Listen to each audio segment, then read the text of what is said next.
Everyone is requested to please settle down.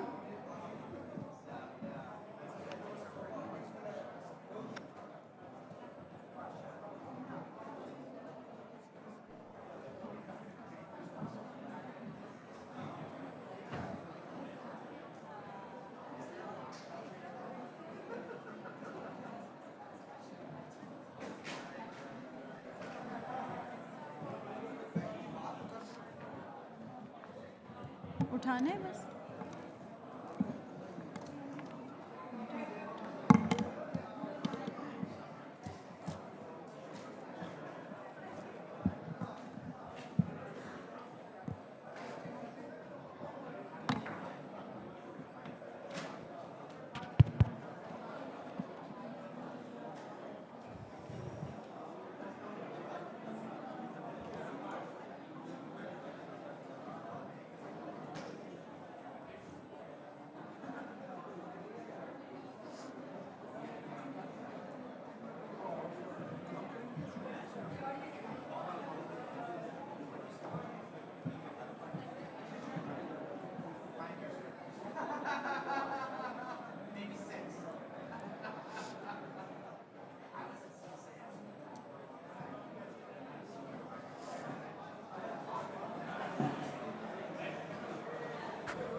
All the guests and participants are requested to be seated.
All the guests and participants are requested to settle down. We are about to start our first session for the day.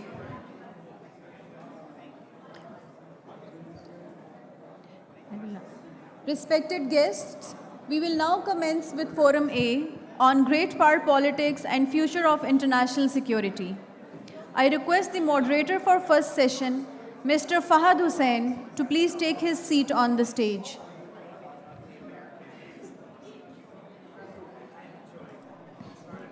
I would now request the worthy speakers for this session, Mr. Daniel Rundi, Senior Advisor to the President, Center for Strategic and International Studies, USA, Dr. Victor Gao, Vice President, Center for China and Globalization, Dr. Anastasia Meligina, Associate Professor, St. Petersburg University, Russia, and Mr. Desmond Bowen, Associate Fellow, South and Central Asian Defense, International Institute of Strategic Studies, UK, to kindly take their seats on the stage. Sir.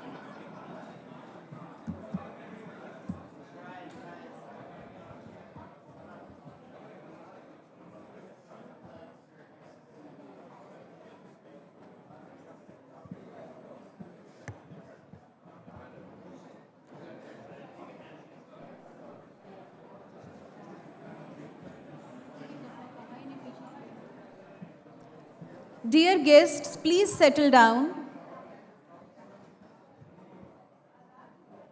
Our moderator for the session, Mr. Fahad Hussain, has more than 34 years of journalism experience working in newspapers and television, both in Pakistan and abroad.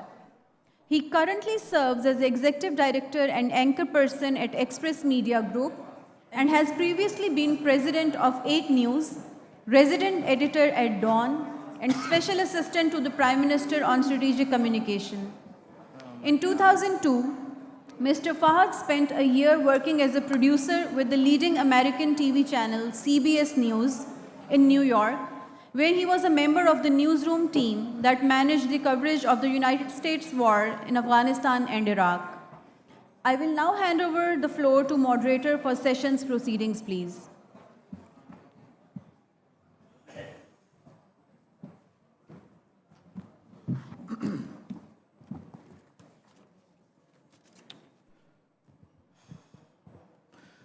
Bismillahirrahmanirrahim, and a warm welcome to the first session, The Future of Global Order, Cooperation or Confrontation.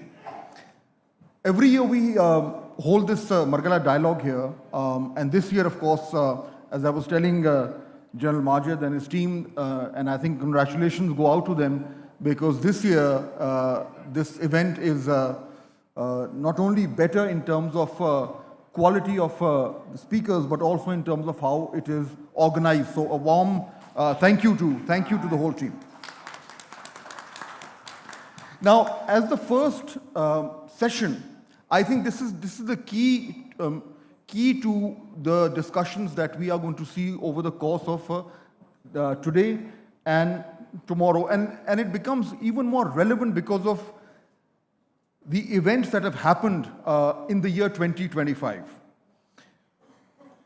When we heard the Deputy Prime Minister this morning, I think we can pick up on that theme that we are faced with a world which is very different from what it was perhaps only a year back. And the great power rivalry has now changed its context. And there is a general consensus across the world that the unipolar moment is behind us, and we have entered the multipolar world with its own specific and peculiar challenges. I think there is also a consensus that the rule-based or the so-called rule-based order, which came into being 1945 onwards, is also now slowly collapsing, and we're not sure what is going to actually replace it. There is also a consensus that we have, unfortunately, entered into an age of conflict. And I think this year proved that without any shadow of doubt. We have a continuing war in Europe. We've had a conflict in South Asia where Pakistan was able to inflict a decisive defeat on India. We've had the genocide in Gaza. And we've seen a war or a unilateral attack on Iran, by Israel and the US. And these are some of the major conflicts that we are seeing, which now essentially are leading to one very dangerous conclusion. And that conclusion is that with the collapse of the rule-based order, the traditional security architecture of the world is also changing. And now, more than ever, countries have to depend less on international laws and more on their own military might to defend themselves. It is a conclusion which is unfortunate, but is the embodiment of reality in today's age. And in these rapidly changing times, and we are going to hear our speakers today talk about different angles of it or different aspects of it, there are a couple of other conclusions which have come about, which hopefully will be addressed in this session and the ones after that. Conclusion number one is that the traditional security apparatus of the West has lost credibility. And as a result of which, in a multipolar world where great power rivalry is in many ways defining the nature not just of interstate relations but also of conflicts, the old notion of Western-led international security is now either collapsing or has already collapsed, number one. Number two, the Western concept of human rights, which is defined in so many ways, the way that the Western-led global order has looked at the affairs of the world. In the context of what has happened in the Middle East, it is safe to assume that that particular aspect of human rights is also collapsed. And the third one, and this is close to my heart because it pertains to what I do, the complete collapse of Western media's credibility. Western media has defined standards of journalism for decades. Top Western universities taught what modern journalism was. And I myself am a product of that Western education. But unfortunately, what we've seen in the last 2-3 years, and the complete whitewashing, no pun intended, of the genocide in Gaza, and then of course, its consequences, the latest of which is the resignation of the top leadership of BBC only 24 hours ago. So what we are seeing also is all these major pillars of Western dominance slowly losing their not just their relevance, but the hold and the influence that they had over the post-1945 order.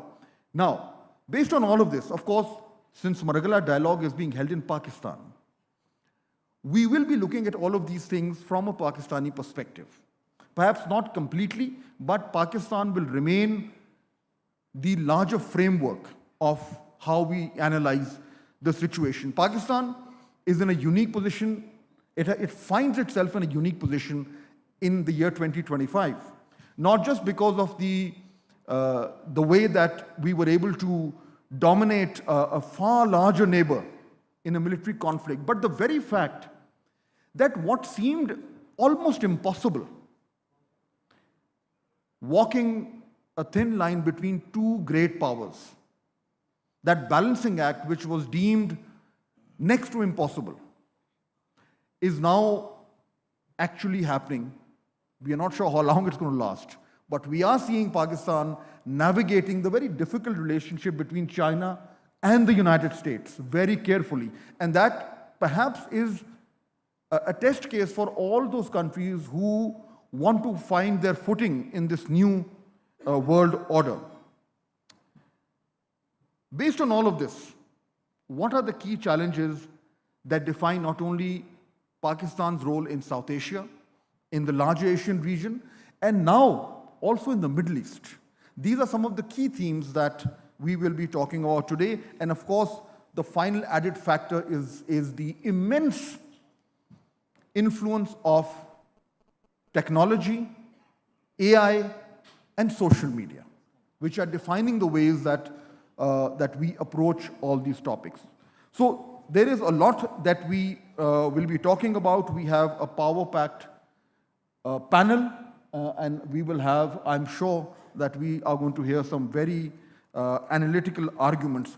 I'm going to introduce the speakers. I'll just give you a brief introduction. We are going to have a keynote address from Mr. Mushahid Hussain Sayyid. He was unable to join us in person because of a personal reason, but we will have a message from him.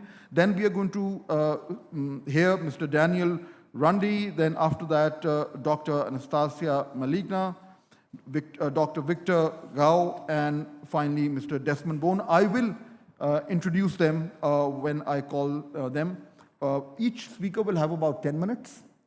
Perhaps after the speech, maybe I'm going to ask like one follow-up questions. And then the second hour, we are going to open up the discussion for Q&A. So let's start. The first, the keynote address is delivered by Mr. Mushahid Hussain Sayyed, who's a former senator, editor, cabinet minister, and academic. He has held key leadership roles in Pakistan's politics and diplomacy. He's also chaired the Senate Defense Committee and the Parliamentary Committee on CPEC, fostering consensus on Pakistan's flagship BRI project. He's also a former Minister for Information.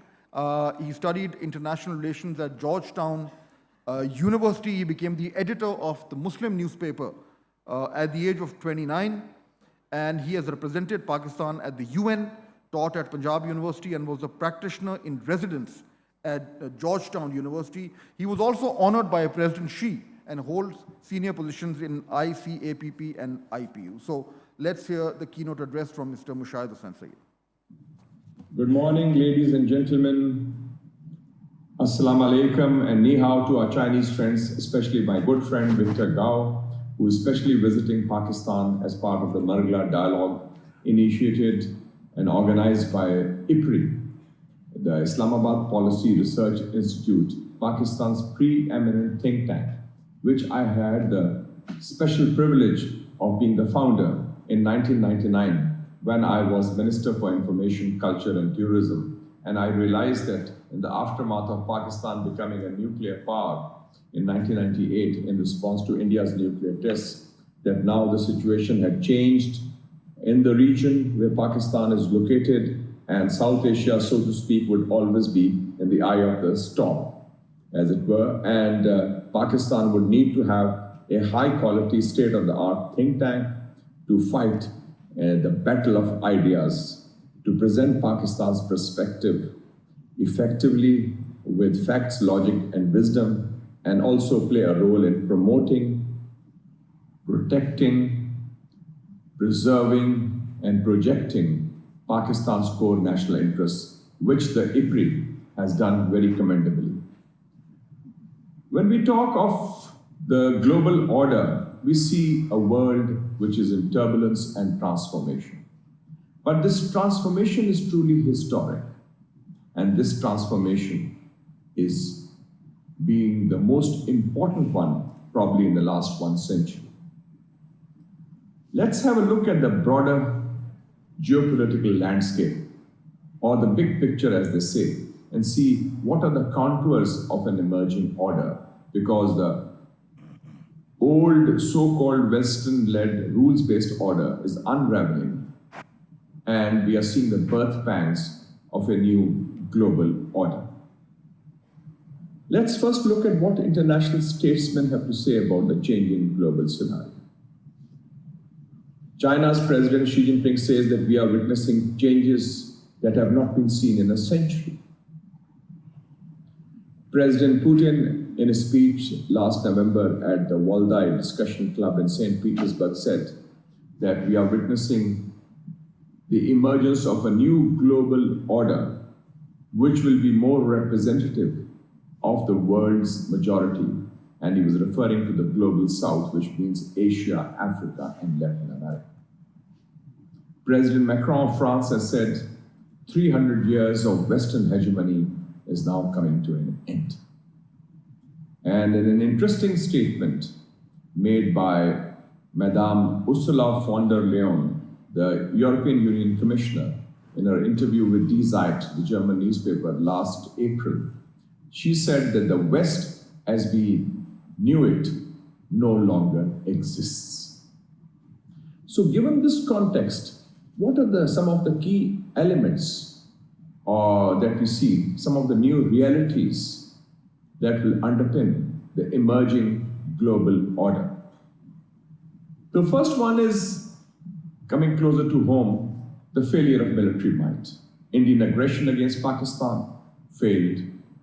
India tried to use its conventional disparity to bully and browbeat Pakistan, and Pakistan hit back very hard in defense of its sovereignty and its territorial integrity. and we established a new kind of conventional parity on top of the nuclear parity which already exists. So India's attempts to impose a new normal based on its size failed. So that means size does not equal strength. And the same lesson, I think, has been learned by India's ally in the Middle East, Israel. They tried to bully and browbeat the Palestinian people. They committed the worst genocide in recent history, which is televised live, by the way. And they still failed to exterminate or eliminate the Palestinian resistance. And on top of it, under the auspices of the Trump administration, Israel ended up having to talk to Hamas, whom they had promised to exterminate in their talks in Doha. And similarly, when they launched an aggression against Iran, that also backfired. And Netanyahu and his coterie were forced to live not in their bedrooms, but in their bunkers for 12 days running when Iran hit back against Israeli aggression. And the Iranians hit their military headquarters in Tel Aviv, the Mossad headquarters in Tel Aviv, the Weizmann Institute in Haifa, and even the Prime Minister's office of Israel. So in that context also, the Iron Dome and all those elements of Israeli invincibility, the myths have all been shattered.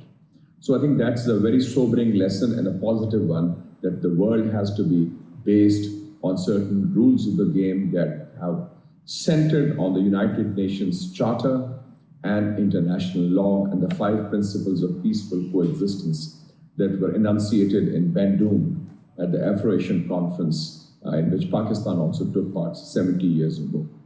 So that's a very important, sobering reality. The second one is the rise of China, which is now unstoppable. And the rise of China is evident that China today has emerged as the first non-Western power to challenge Western hegemony and Western primacy. And China has risen remarkably peaceful, without invasion, without occupation, without aggression, without colonization.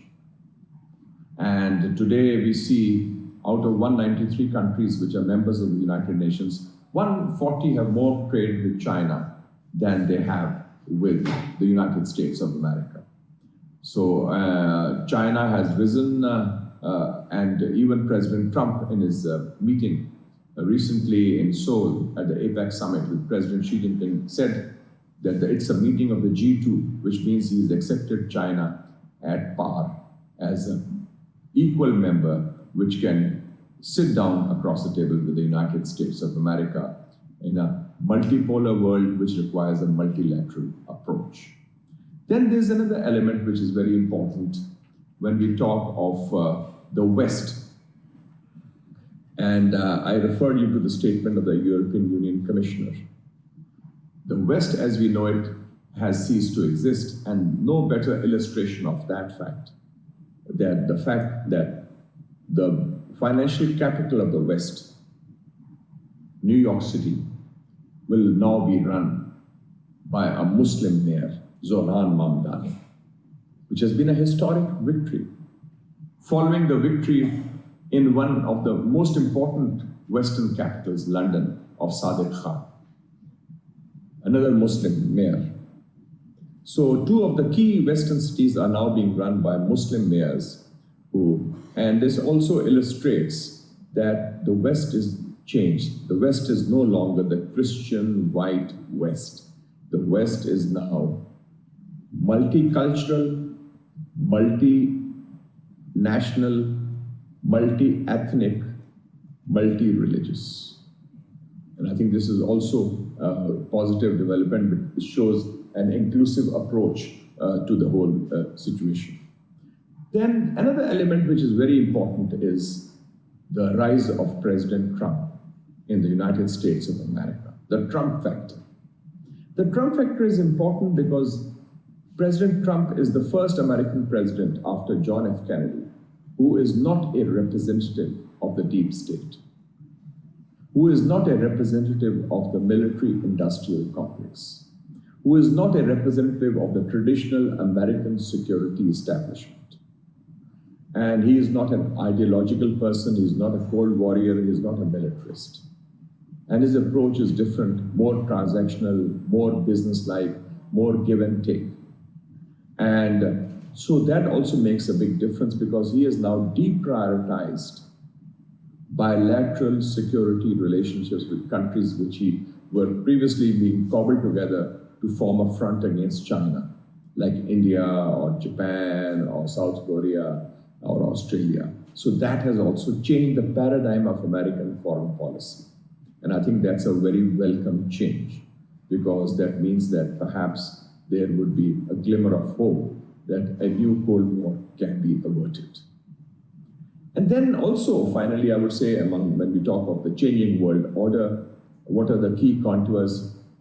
The key element is also the United States-China rivalry, which is now centered on science and technology and economy.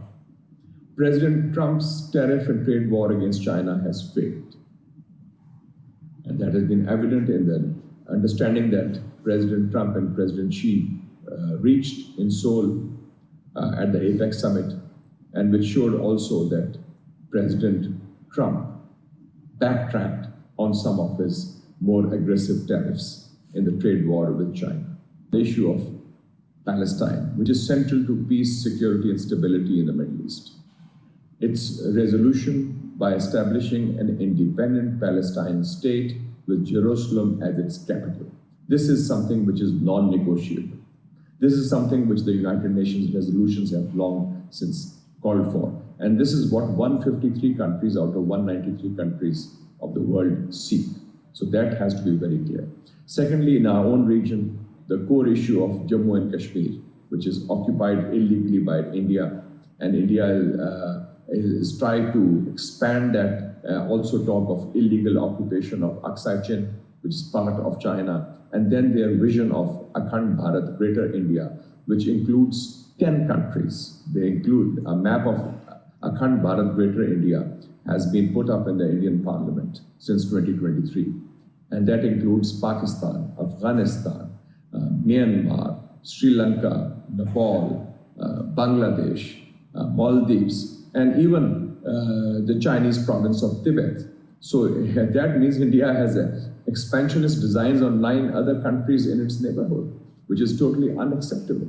So I think that we will have to see what kind of transition takes place in India in the coming years, which will also be determining the issue of peace, security, and stability in South Asia.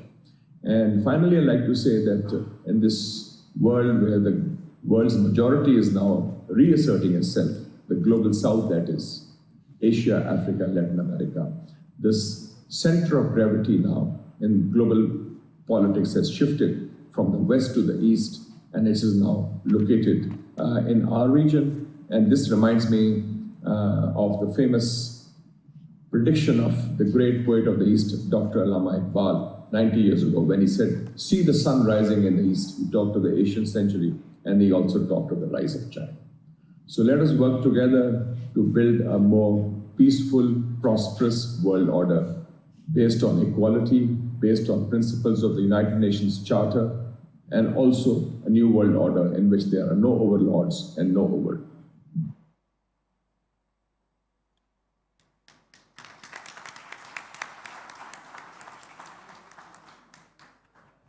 That was Senator Mushahid Hussain Sayyid with his keynote address. Our first speaker is Mr. Daniel Rundy. He is a senior executive and global strategist specializing in foreign affairs, international finance, trade, and development. He is a senior advisor at the Center for Strategic and International Studies, where he previously served as the senior vice president and director of the Project on Prosperity and Development. His work focuses on great power competition in the developing world. A key architect of the 2018 BUILD Act, he has advised US and foreign governments, multilateral institutions, and Fortune 500 firms. He is also a life member of the Council on Foreign Relations and a member of the Bretton Woods Committee. He has written for Forbes, The Hill, Foreign Policy, Newsmax, The National Interest, and the Jerusalem Strategic Tribune, and authored the American Imperative, Reclaiming Global Leadership Through Soft Power, which was published in 2022. He is fluent in Spanish and holds a degree from Dartmouth College and Harvard University. Okay. Thank you. Thanks so much. Boy, after all of those introductory comments, I mean, what do I do? Do I just like kind of say, just throw up my hands and give up? I'm not quite sure what to do. There was a lot of difficult stuff to take on. It's a challenging moment in the world. I'm actually pretty optimistic. Maybe I'm going to be counterintuitive for this group, but I want to first thank IPRI for having me. I was at the 2019 Margalla Dialogue, so I'm happy to be back. So thanks again for having me back. I really appreciate it. It's really impressive, the turnout. This is a really great conference, so thank you. I want to thank the organizers. Look, I have a couple of messages. The first is, this is based in Pakistan. We're talking about the larger context, but this is a Pakistan audience, and I think my message to Pakistan is make hay while the sun is shining. That's an American idiomatic expression. Make hay while the sun is shining. We have the best relationship between Pakistan and the United States in 15 years. I think that's fair to say. I would also argue for the first time in maybe 60 years, the United States is looking at Pakistan as Pakistan. It's not looking at Pakistan through the lens of India. It's not looking at Pakistan through the lens of Afghanistan. And it's not looking at Pakistan through the lens of China. So this is your moment. If you wanted to do something interesting on a bilateral basis and involving the United States, this is your moment. The second point I want to make is that President Trump wants peace. President Trump worked very hard to help Pakistan and India resolve its differences earlier this year. He's worked hard to help put together a series of peace agreements, at least 6 or 7.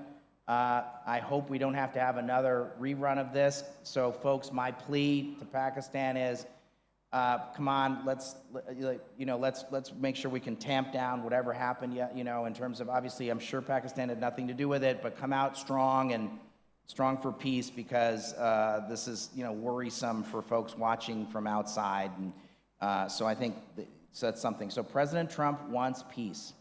So the conversation we're having is it cooperation or conflict? President Trump wants cooperation. He's been willing to go the extra mile in all sorts of contexts. He met President Putin in Alaska. He's been willing to go the extra mile. He received General Munir at the White House. So there's been a series of things where he's been willing to think outside the box. He is interested in peace. He's interested in cooperation. This is your best moment in 15 years. Use it. Okay. Look, we can have lots of friends in the region, and you can have lots of friends in the region. I don't think we're going to ask, I imagine that the United States is going to say, hey, Pakistan, stop being good friends with China. I don't think that's going to happen. But I also think it's not realistic for Pakistan to say to America, stop paying attention to India. India is part of the furniture. It's a big country. It's going to remain a big country. We're going to have an ongoing relationship with India. So you can have lots of friends, and we can have lots of friends. Okay. So in terms of issues of global order, I'm optimistic that the Western-led order is going to remain. We can have a debate about how much it's eroded or not. I don't think there's any power that's going to replace the United States as a leader. And if we did, I don't think we'd necessarily like the order that some other grouping of countries might put together. Let's just be frank. I mean, that's what I think. Now, maybe there's some folks who disagree with me, but I don't think that's the case, and I think Pakistan may not like the arrangement, but maybe I'm wrong. But what I will say is that what President Trump is interested in doing is renegotiating the terms of the condominium fees of burden sharing. Think of it like a condo, like a real estate transaction, right? And so you live in an apartment building and you have shared common fees. President Trump is looking to renegotiate the condominium fees of burden sharing. That is what is going on across any number of different vectors, whether it's development, whether it's the United Nations, whether it's NATO. He is looking to renegotiate burden sharing. Okay. I do think that the United States is looking also to do deals. So let me talk about Pakistan. So I think of all the posters here, I want to point out this poster in the back is the most interesting poster. Everyone should take a minute and spend a minute absorbing what is in this back poster on the minerals. I came here a year ago at the invitation of the research institutions to say, you know, how can we think about Pakistan-U.S. relations? This was 12 months ago. I went to a bunch of think tanks, I went to a bunch of business groups, and I said, it's minerals.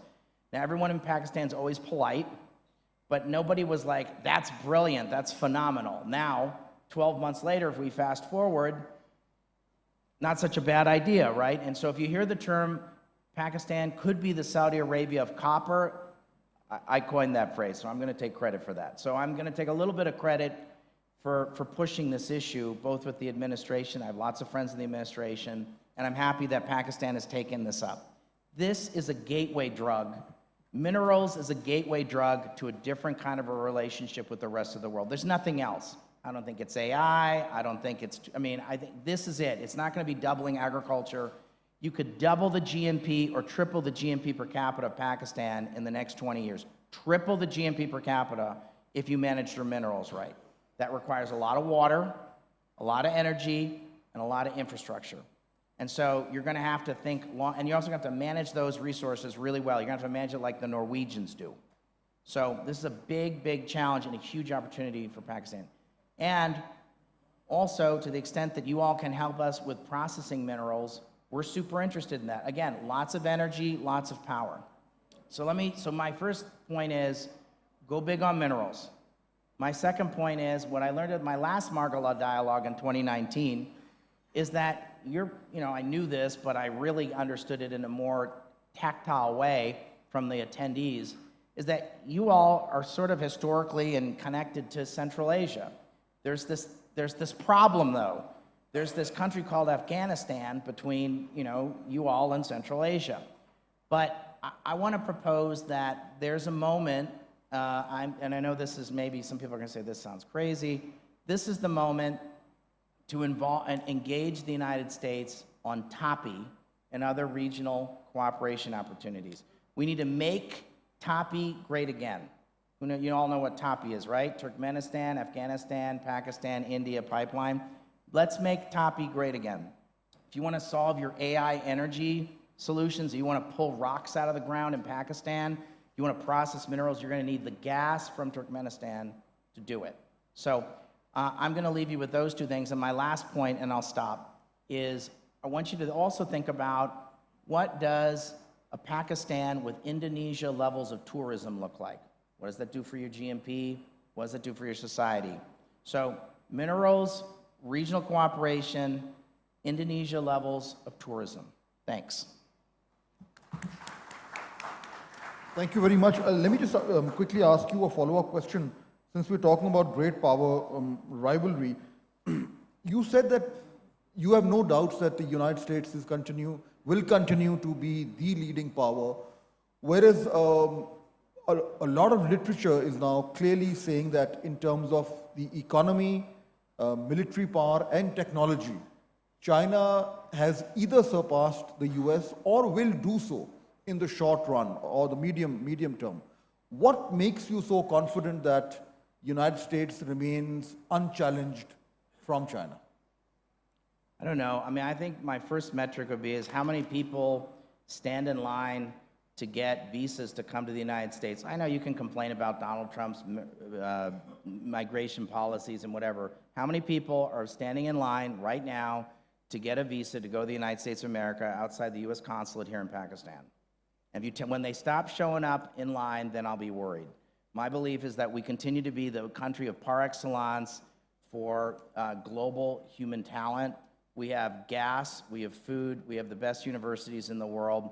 We're going to have a military buildup. I think we were probably a little bit delayed on that. So I'm confident English is going to be the global lingua franca. The dollar is still going to be it's not going to be some cryptocurrency. It's not going to be Swiss francs. It's going to be the U.S. dollar. Multilateral institutions are still going to exist. So I think we should just kind of like take a deep breath. And so I just think we're going to continue to have 20 years from now, these are the institutions that we're going to look to. I don't believe we're going to have an alternate set of institutions 20 years from now.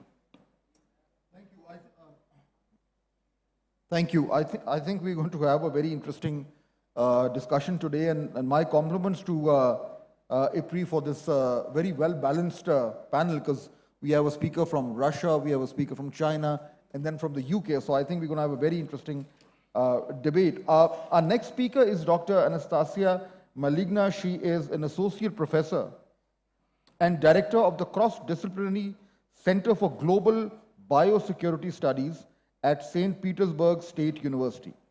She teaches courses on WMD non-proliferation, military innovations, and strategy in the Strategic and Arms Control Studies Master's Program. She has participated in expert arms control meetings in Washington, D.C., Berlin, Geneva, Rome, and London. In 2019, she provided oral evidence on Russia's non-proliferation policies to the British Parliament's International Relations Committee. And most recently, in December 23, she addressed the third session of the Working Group on Strengthening the Biological and Toxin Weapons Convention as an expert. The floor is yours. Thank you very much, Mr. Chairperson, for your generous introduction. Let me extend my warm greetings for Islamabad Policy Research Institute and congratulate IPRI with organizing this timely and very successful conference. It's my honor and pleasure to be here, and thank you for hosting me. Excellencies, ladies and gentlemen, this year the United Nations Organization celebrates its 80th anniversary. The UN was established after the most devastating war in history. The collective security system, based on the principles of the UN Charter, was founded on a shared memory of the Second World War and an understanding of what was at stake back then. The number of independent countries has increased fourfold since 1945. There were 50 of them when the UN was established. Now it's under 200. The main point is that the countries of the world majority increasingly feel able to promote their own interests rather than playing the rules that are imposed on them. Currently, the global powers have to take into account the aspirations of the countries of the world majority for just polycentricity. Russia and China have steadily improved the cognitive framework for understanding the tectonic shifts occurring in economic, political, and public relations around the world. In doing so, they are trying to avoid Western political terms, opting for their own concepts. Creating the thesaurus for adequately conceptualizing and ongoing changes requires thinking out of the box. The important point is that Russia and China acknowledge that although the world has significantly changed since 1945, the principles of the UN Charter, agreed upon by its founders, remain relatively in the era of multipolarity. Relevant in the era of multipolarity, sorry. Currently, Russia understands arms control as an integral part of a set of measures aimed at maintaining global strategic stability. For Moscow, the prospects for multilateral disarmament are linked to the resolution of complex issues that have accumulated in relations between Russia and the United States and more broadly between Russia and NATO. At the same time, Russian MFA continues to engage in efforts to strengthen existing and develop new mechanisms in the field of arms control, disarmament, and non-proliferation. The term global strategic stability appeared in the joint statement by the presidents of Russia and China at the end of 2016 and was later detailed in the joint statements of the two presidents in June 2019, in early February 2022, and in March 2023. In a nutshell, this concept can be reduced to three key principles: balance of interests in a polycentric world, peaceful coexistence, and fairness. In a close-up, these are the principles already stated in the UN Charter, but in the frame of the Russia-China strategic outlook, they obtained additional meaning. In their joint statements, Russia and China agreed to strengthen BRICS and Shanghai Cooperation Organization and to promote dialogue in these formats. The two countries also agreed to promote dialogue in regional integration associations. In June 2024, President of Russia, Vladimir Putin, introduced the concept of Eurasian Security and Development System. This concept recognizes that processes taking place on different parts of the Eurasian continent are interconnected. And it is no longer possible to consider security in Europe or in a particular region in Asia separately. Russian president said that based on the principles of equal and indivisible security, the countries of the Eurasian continent could approach today's numerous conflicts in a different way and more constructively. Russia promotes the same approach within BRICS. Deputy Foreign Minister Rybkov currently said that members of BRICS admitted to be important not to let the geopolitical frictions between individual countries to be projected on the overall course of cooperation within BRICS. The principle of network diplomacy allows Russia and partnering countries, I quote, to use diversity as a source of additional energy that drives cooperation, end quote. Talking about the segments of Eurasian security system, Russian officials and experts refer to the Collective Security Treaty Organization, the Eurasian Economic Union, the Commonwealth of Independent States, and the Shanghai Cooperation Organization. A number of sub-regional structures are already functioning on the Eurasian continent. These include the Association of Southeast Asian Nations, the Cooperation Council for the Arab States of the Gulf, and the Conference on Interaction and Confidence-Building Measures in Asia. Russia considers it possible that these influential organizations may integrate their respective models of cooperation in the Eurasian system of security and development. Russia believes that countries and regional structures in Eurasia should themselves identify specific areas of cooperation in joint security. The concept of Eurasian security draws modular architecture. The modules of the Eurasian security and development system could complement each other and function in a dynamic entanglement. As Russian President Putin formulated it in his speech in June 2024, I quote, "The future security architecture should be open to all Eurasian countries that wish to participate in its creation."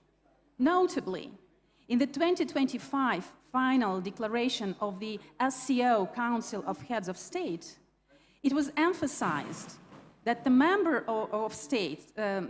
states adhere to a line that excludes bloc and confrontational approaches to solving problems of international and regional development.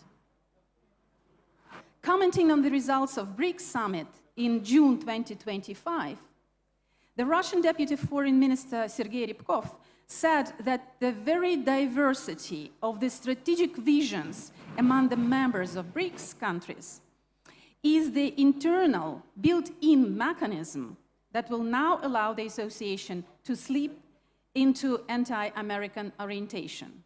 As Mr. Rybkov noted, I quote, "The participants themselves will not allow it." The Russian proposal on building the Eurasian system of security and development aligns with the basic principles of the Chinese strategic outlook. China has recently put forward a global governance initiative. This initiative was presented in August 2025, just the day before the SCO summit, and grows from a set of concepts including the Global Security Initiative. The peaceful resolution of conflicts, the abandonment of the politicization of economics and finance in the form of unilateral sanctions, the fight against common problems and challenges, including climate change and terrorism, strengthening digital and biological security, form the group of goals of Global Security Initiative. This Chinese approach assumes global reach, although along with this, special emphasis is placed on Asia as a driver of economic growth and the center of international cooperation. In an interview in late September 2025, Russian Foreign Minister Lavrov said that Russian MFA consistently advocates for reform of global governance and will actively support Chinese colleagues in further developing the Global Governance Initiative. The relatively stable peace that followed the Second World War was based on the understanding that nothing similar must happen again. To achieve this goal, the great powers introduced a set of constraints ranging from international legal norms to nuclear deterrence. However, many of the instruments from the old toolkit are currently in crisis and demand an upgrade. So the question is, how to renovate the critical structural elements of global security architecture without ruining the whole one? I'll stop it there. Thank you for your attention. Thank you, Dr. Molina. I have a follow-up question for you. A couple of important developments that we've seen happening. Very recently, Russia has tested two very significant weapon systems. One is the underwater Poseidon, there's another ICBM. China recently showcased its military might in a parade couple of months back, maybe a month back. And then there was the SCO summit, which provided the kind of optics which framed the global order in a not a multipolar, but a two-pronged, two great superpowers. Now, based on all of this, and the fact that Russia is involved in an active conflict, when we talk about cooperation or confrontation, do you think that the military advantages that China and Russia are accruing, how would they determine the balance of power in the coming years? And can they influence or manage conflicts which were traditionally influenced or managed by Western nations? The principle of connecting disarmament and development is the integral part of the UN Charter, and Russia respects this principle. All efforts in strengthening global strategic stability, all efforts in sustaining existing non-proliferation and disarmament regimes, as it is seen from Russia, should be performed in the conceptual framework of general and complete disarmament, which means taking into account all factors which affect strategic stability and which pose problems to national security and national interests. So Russia continues getting engaged in bilateral and multilateral consultations, and if we look at the achievements that have been made recently at the multilateral disarmament fora, and they were championed by Russia, we should recognize a significant progress in developing the principles of preventing the arms race in the outer space, and we should recognize the productive, very successful work of the open-ended working group on outer space. Development and opening for signature international convention against cybercrime. That was also championed by Russia, and the open-ended working group on developing the principles of secure application of information and communication technologies is also the fruit of very multilateral and engaging process which was championed by Russia. So if it goes about multilateral disarmament, Russia takes seriously its obligations and responsibilities as a permanent member of the UN Security Council. However, there are fundamental problems that require very careful discussion in relations between Russia and the US, and broadly in the relations between Russia and NATO. And I should remind that in December 2021, there were two proposals, draft agreements, US-Russia agreement and draft agreement on relations between Russia and NATO. So, of course, the time has passed, and what was proposed then should be renewed and renovated.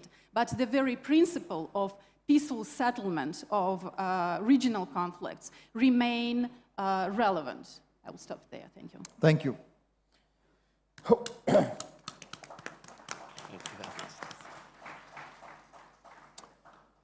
Our next speaker is Dr. Victor Gao. He is a chair professor at Soochow University, vice president of the Center for China and Globalization, and chairman of the China Energy Security Institute. He also serves on the advisory and editorial boards, including those of the Energy Intelligence Group, OPEC Energy Review, and Saudi Aramco, and is an arbitrator at the Asia Pacific International Arbitration Chamber in Singapore. He is also a former English interpreter for Deng Xiaoping. He has extensive experience in diplomacy, law, investment banking, and corporate management, having held senior roles at Morgan Stanley, CICC, Daiwa Securities, and CNOOC Limited. Dr. Gao has overseen transactions exceeding $100 billion across multiple industries. He holds degrees from Yale University and Beijing University of Foreign Studies, and is a licensed attorney in New York. And last but not least, he's also quite a celebrity in Pakistan. So. Thank you very much, Mr. Hossain, for giving me the floor. And I also want to thank Senator Said for his kind words for me. And I'm so honored to share this stage together with Daniel, Anastasia, and Desmond. For me, it is a true honor each time when I come back to Pakistan. It's like homecoming for me because I'm coming back to be with my brothers and sisters. And we talked about China-Pakistani friendship as high as the Himalayas. But now let me share with you, China-Pakistani friendship is as high as in the space, because right now China and Pakistan are working together to train the Pakistani taikonauts or the cosmonauts or the astronauts. And one day you will see Pakistani taikonaut, which is the Chinese version for that, will be in the space station. And I want to take this opportunity to share what I believe in. In this round, China will be the first country to land taikonaut on the face of the moon and bring them back safely. And I hope it will be a pride for China as well as for Pakistan, for our cooperation. Now, I also want to take this opportunity to congratulate the Pakistani military, the armed forces, and the Air Force, and especially Field Marshal Munir, for the excellent battle victory on May the 7th. I was asked who won, who lost on the major Indian television, and I told the Indian audience, in order not to give you too much grief, let me tell you, there was only one winner and there was only one loser. And the loser was not Pakistan, and the winner was not India. I want to use this opportunity to tell everyone in this hall and in this great nation, the loser was India and the winner was Pakistan. And I really am so delighted this, because I think the Pakistani victory in the aero battle against India is a victory for peace, because it will make sure that no one will dare to launch another war against Pakistan. not only because of the bravery and the resourcefulness and the wisdom of the Pakistani people, but also because of the brotherhood and the sisterhood between China and Pakistan. It is truly time-tested. I listened very carefully to what Mr. Daniel Runda said, raise the hay when the sunshine is still lasting. But let me tell you, true friends need to be with each other in sunshine or in storm. And true friends cannot come and go once in 15 years. True friends should be together, day and night, without being separated by one single minute. And I also listened very carefully to my respected Mr. Rundy when he said the Americans' interest in minerals. Let me tell you, because I'm very philosophical, I always try to remind myself to be very philosophical. The American interest in mineral is not in minerals. The American interest in minerals is for the minerals for defense industry. Now they no longer have a defense ministry. It's very dangerous. Their interest in the minerals are in war because they now have a war department. And Secretary Hegseth, a wonderful American whom I highly admire, is a war secretary. So just imagine Mr. Hegseth walks into this room and tell all the Pakistani friends, hello, Pakistanis, I'm war secretary. I hope President Trump will really rechange it back to defense secretary. And you remember at the Margalla conference last year, I proposed that maybe Pakistan should nominate Mr. Trump, at that time President-elect of the United States, for the Nobel Peace Prize. I really did that.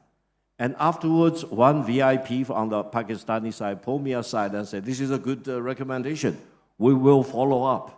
Now, subsequent to that, in due course, Pakistan did nominate President Trump for the Nobel Peace Prize. And I'm sure President Trump took notice of that.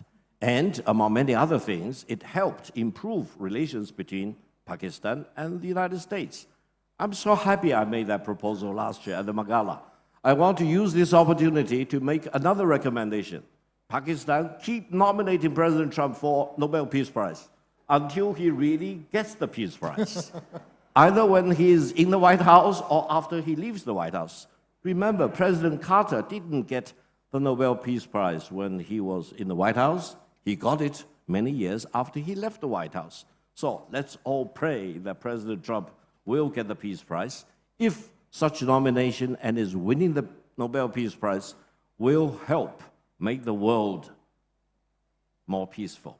And in this connection, renaming the War Department back into the Defense Department may be a right step in the right direction.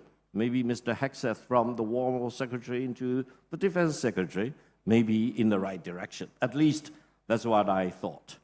Now, talking about the world order, listen very carefully to what Daniel had said to say and what Anastasia had to say.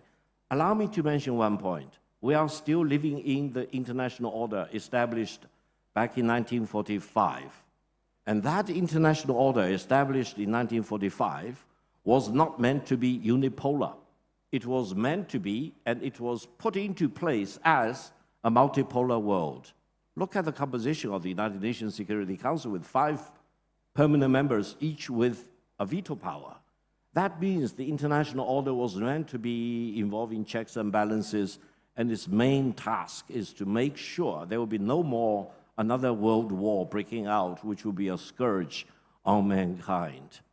That is very important. Allow me to share with you one thing in front of our distinguished Mr. Rundy. The United States has been in default of payments to the United Nations, running up an arrear of more than $3 billion. China has never defaulted, and for more than 10 years, China has been the largest UN fee-paying country in the world, ahead of the United States. But have you heard China bragging about that? No. Probably I will get some slap in my wrist when I go back to Beijing if I was quoted as telling the world that China paid more UN membership fees than the United States. But this is true. This is true. China always keeps its international commitment. China keeps its commitment to brothers and sisters. And among all the brothers and sisters in the world, Pakistan is really the ironclad brothers and sisters. I was questioned during the most dangerous time of the aerial battle, or before that, whether China will have doubts about having Pakistan as a brother. And I told the whole world, really, because it's a global platform, never second guess China's commitment to Pakistan. And China will never hesitate to share with the Pakistani brothers and sisters the best equipment, the best technology, and the best military hardware and the software, if it will help Pakistani brothers and sisters to defend your sovereignty and territorial integrity. That is not something Victor Gao says. That is what I understand to be the true bottom line in China's relations with Pakistan. Now, I'm also very much asked the question, while now Pakistan and America are improving their relations, is China concerned? Let me put it on the record. China has no concern about the improvement in Pakistani-US relations if it does not become detrimental to China-Pakistani brotherhood and sisterhood. And we have no doubt about how China and Pakistan will handle our bilateral relations because, as I mentioned, true friendship, true brotherhood and sisterhood is not for one day. It is forever. It is for perpetuity. And in that sense, I think we, the two brothers and sisters, will never, have second doubts about each other, and we will be truly together. Now, I mentioned the international order being multilateral to start with. Something wrong happened in between until one country believes it is the unipolarity in the world, which is not true, which is actually a betrayal of the multipolarity established back in 1945. What China wants to do is to make sure that no country in this world, on this earth, will pretend to be the unipolarity in the world. No. Unipolarity is destructive of sovereignties of about 200 countries in the world. No country should be allowed to point a gun at your head and demand your ultimatum and demand your surrender. That's not good. And no country wants to live in the rule of jungle. We should all live in the civilized world with real, mutually agreed rules. Whenever someone talks about rules, the first question is, who made the rule? Did I get involved in making the rule? Did Pakistan get involved in making the rule? If it is not our rules, why should we abide by that? And also allow me to mention, the real choice for Pakistan and for almost the 200 countries in the world is not a forced choice between China versus the United States. That's the wrong choice. The real choice is for you to make up your mind whether the United States is doing the right thing or the wrong thing, and whether China is doing the right thing or the wrong thing. If the United States is doing the right thing, why don't you want to work with the United States? If the United States is doing the wrong thing, like becoming in default of UN membership payment, why do you want to follow their leadership? Likewise, if China is doing the right thing, even many countries urge you not to work with China. Why do you want to listen to that kind of nonsense? And if China is doing the wrong thing, God forbid, and I don't think China will do the wrong thing, why do you want to work with China? So that's a very important thing. Use your brain to make up your mind whether US or China is doing the right thing or the wrong thing.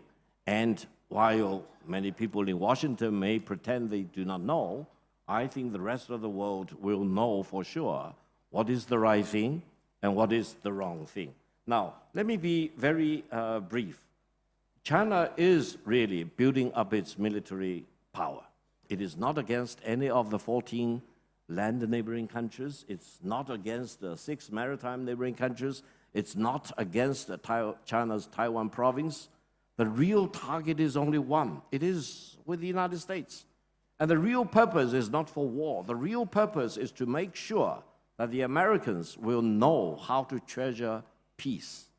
Because when you go to Washington, some people keep talking about war with China. They call it destined for war scenario. They came up with a term called a Thucydides trap. I completely rebuke it. I came up with my version of the truth. It's called the inevitability of peace between China and the United States. And I do want to have a chance to talk more with Mr. Rundy about the inevitability of peace, because war is not an option between China and the United States, and war should never be considered as an option between China and the United States. If you looked at one weapon China demonstrated on September the 3rd in Tiananmen Square, in front of the whole world, it's called a Dongfeng 61. It can reach any target anywhere in the world in 20 minutes. And its final speed will be 40 Mach. Nothing can stop it. Nothing can intercept it. The Iron Dome or the Gold Dome or the Diamond Dome, no, it cannot be intercepted.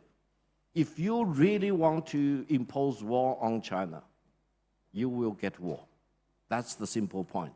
By taking this point, China makes sure the United States will treasure peace, and China and the United States will work for peace, and let's abandon anything like destined for war or Thucydides' trap, because China and the United States, and together with Russia, of course, are the three most powerful nuclear power countries. China will never tell you how many warheads it has.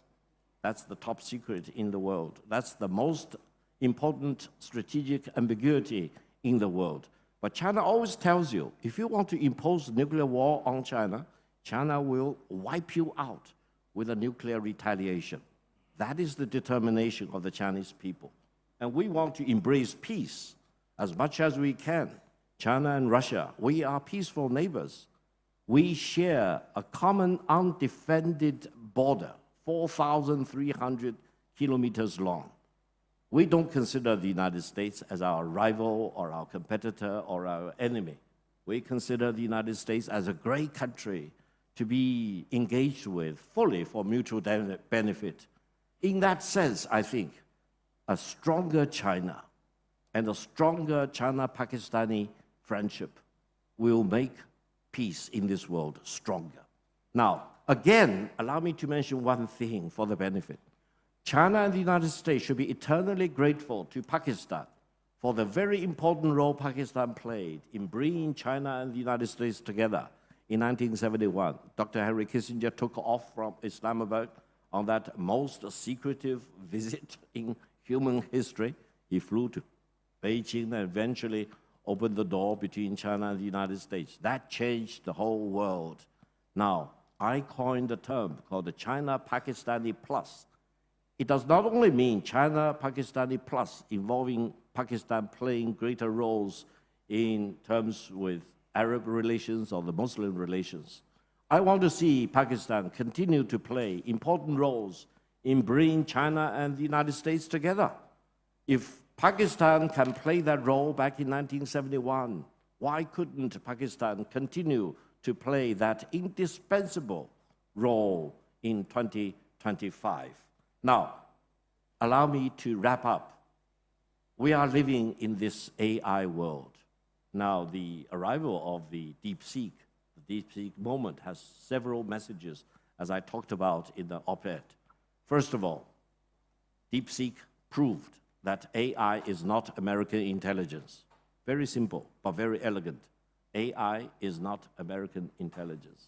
AI is artificial intelligence for the benefit of all, to be participated in all. Second, AI should be open sourced. It cannot be closed sourced. The open AI in the United States is closed sourced. It pretends to be open AI. So there will be a showdown sooner or later that the closed sourced way of developing AI will be a dead end eventually. And only open sourced AI development will be the winner.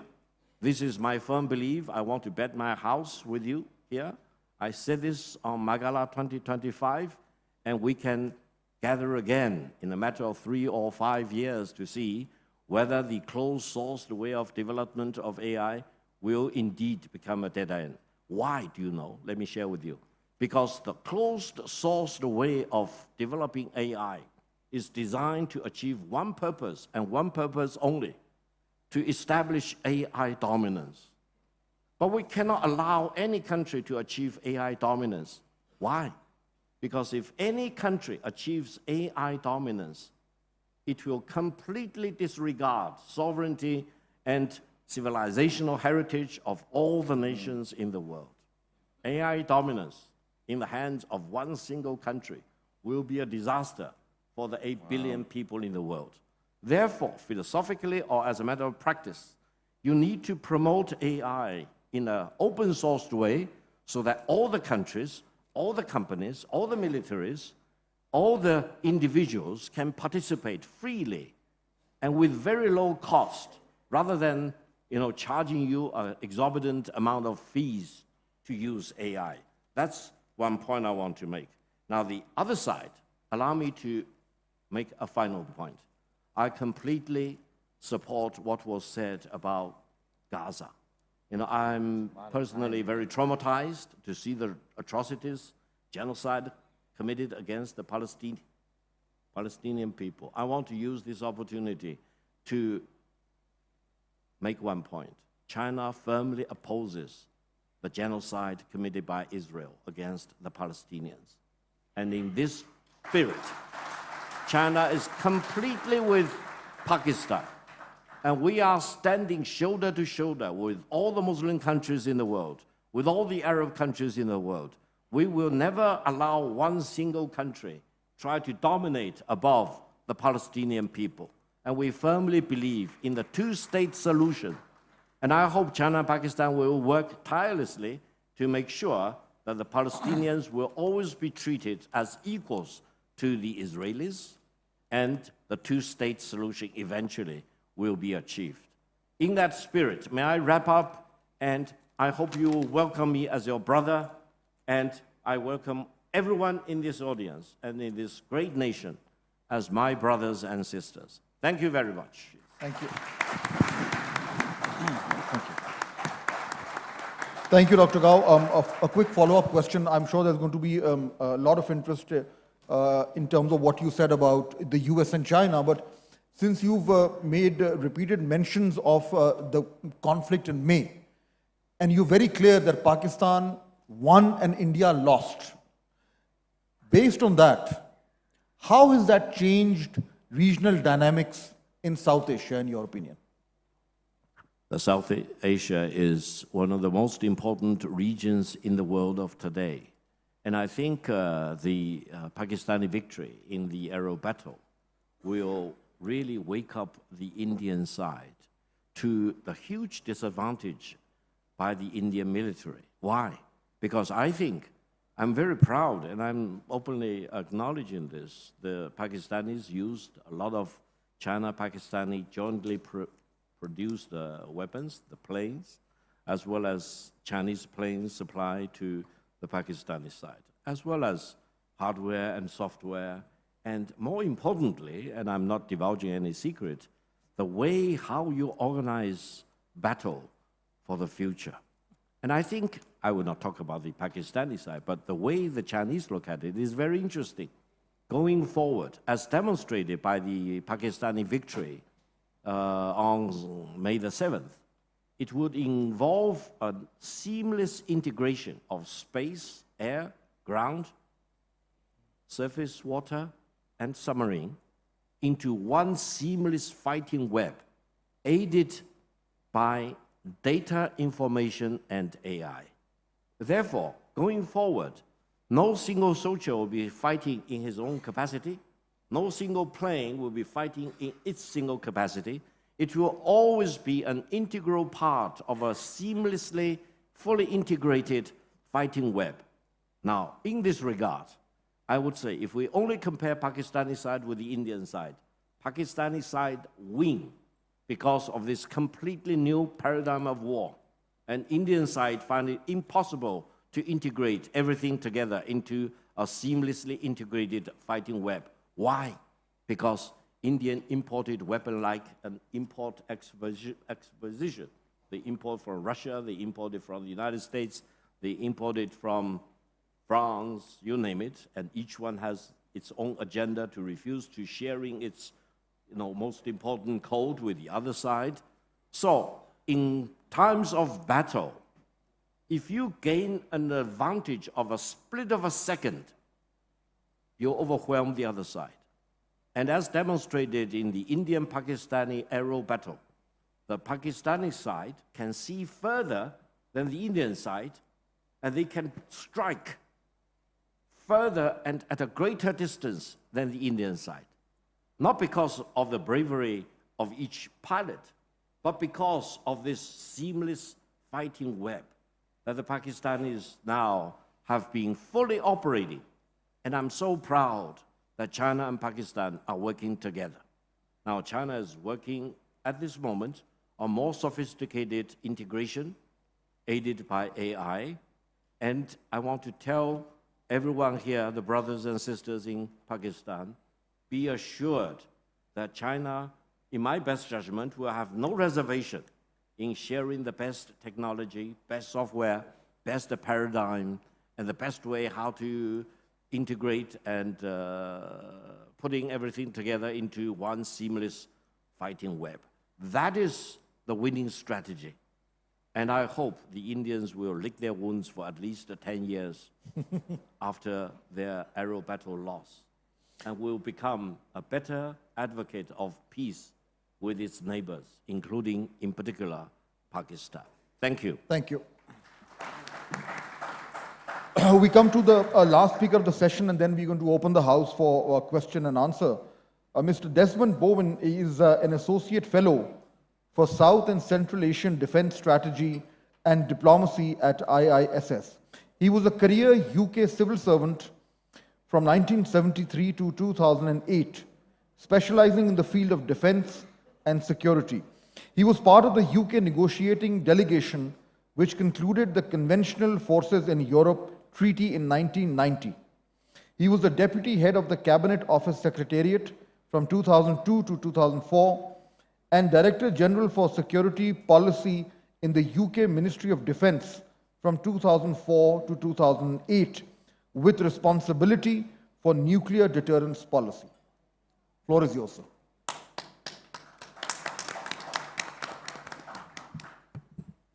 Well, thanks very much for that introduction, and thanks very much for the invitation to be at this esteemed gathering. It's a real privilege and a pleasure to be here. I'm going to say something right at the outset about the date. Right? The date on which we meet, which is the 11th of November, which in my part of the world is celebrated as Remembrance Day, yes. After the day on which the armistice came at the end of the 1914-1918 World War. And I'd say that very large numbers of troops of various descriptions from this region came to serve in that war and were killed or were casualties, along with civilians. And I'd just like to pay tribute to that moment, since it is the day. I should also say something about the status of my speaking. I may have a securocrat's background. I may currently be one of the associate fellows at the Institute, but I don't speak either for my country, the Institute, nor indeed for Europe or the European Union. So this is a personal view. And it's my personal view as an observer of the scene and making an effort to see the patterns that are beginning to develop. And in that context, and I thought, and I think this is a sensible contribution for me to be making, to be talking about the role of Europe in the emerging political order, I think it's sensible for me also to ask the question, what Europe are you talking about, and what is this mythical emerging order? So it's a personal contribution. What we observe, and others have said this almost ad infinitum already, is that the shape and structure of the world order has changed. Unipolarity is over. It wasn't a long period, but it was a moment. Multipolarity is now the operating principle. But I'd make the point that that does not amount to a new order because there's no framework which gives substance to even a mild level of cooperation or coordination. At the very top, and we've talked about, others have talked about the UN as being a valid operating model, the fact is that the UN is eviscerated in its security role. It retains a role in humanitarian missions and support for the most vulnerable, but its political authority has been significantly eroded. And we need to think not just about the Middle East, but we also think about Sudan, Syria, Ukraine.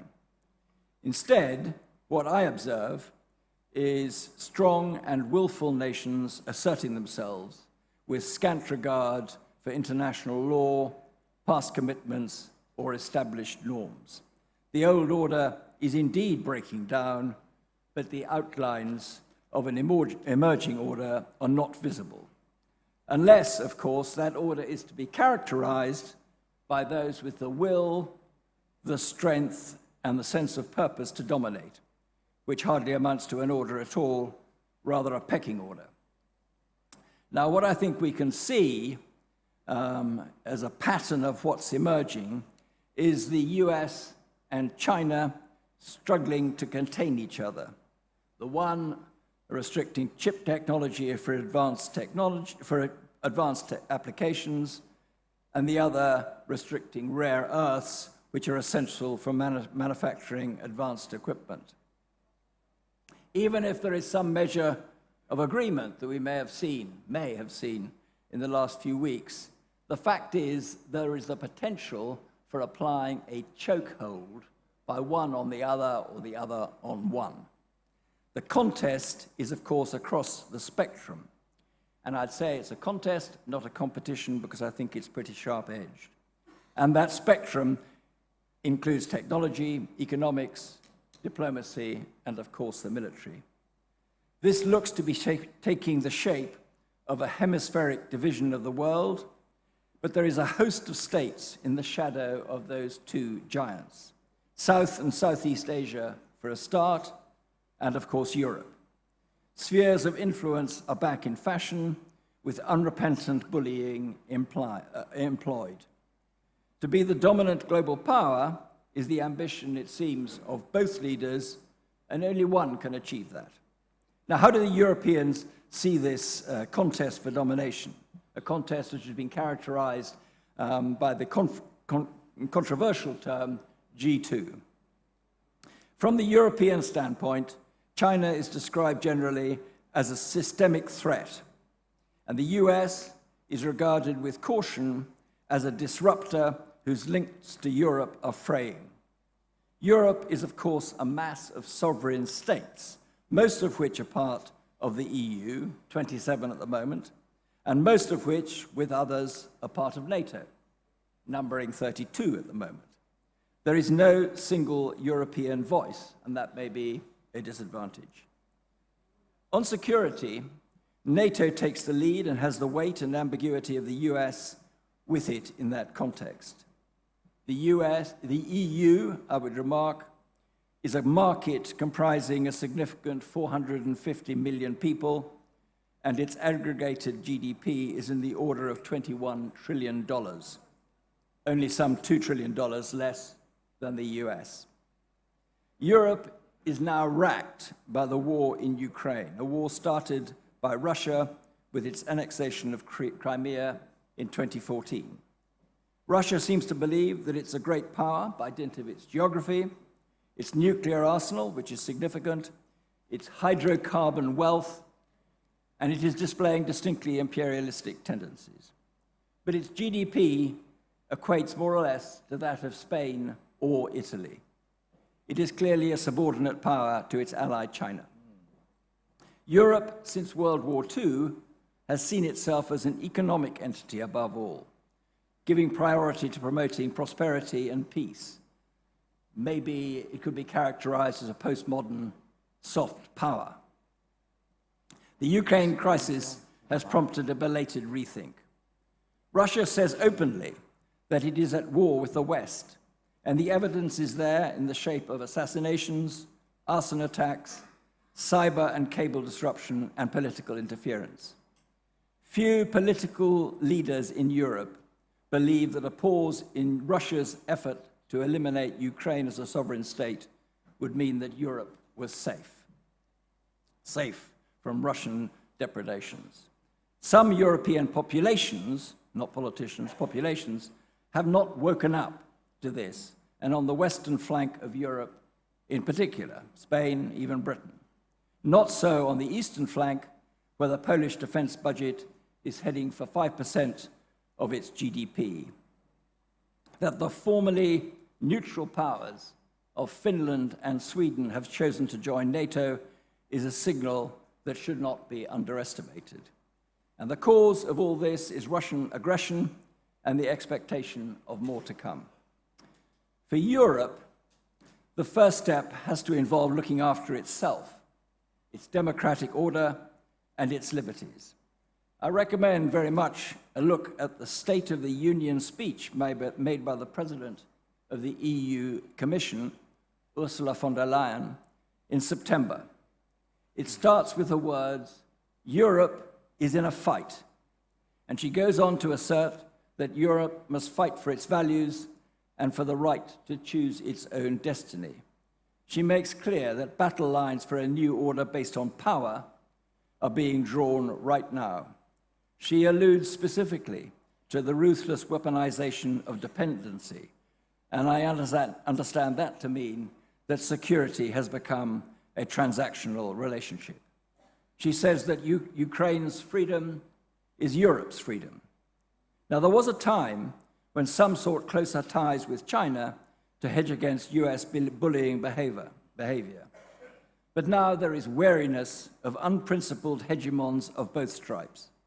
In this context, the French president, Monsieur Macron, spoke at the IISS conference in Singapore in May of this year about the need for the middle and smaller powers to stand together to preserve the order that had brought such valued stability and prosperity, to act in concert for their own interest, not having to make a binary choice for creating, but creating their own strategic autonomy.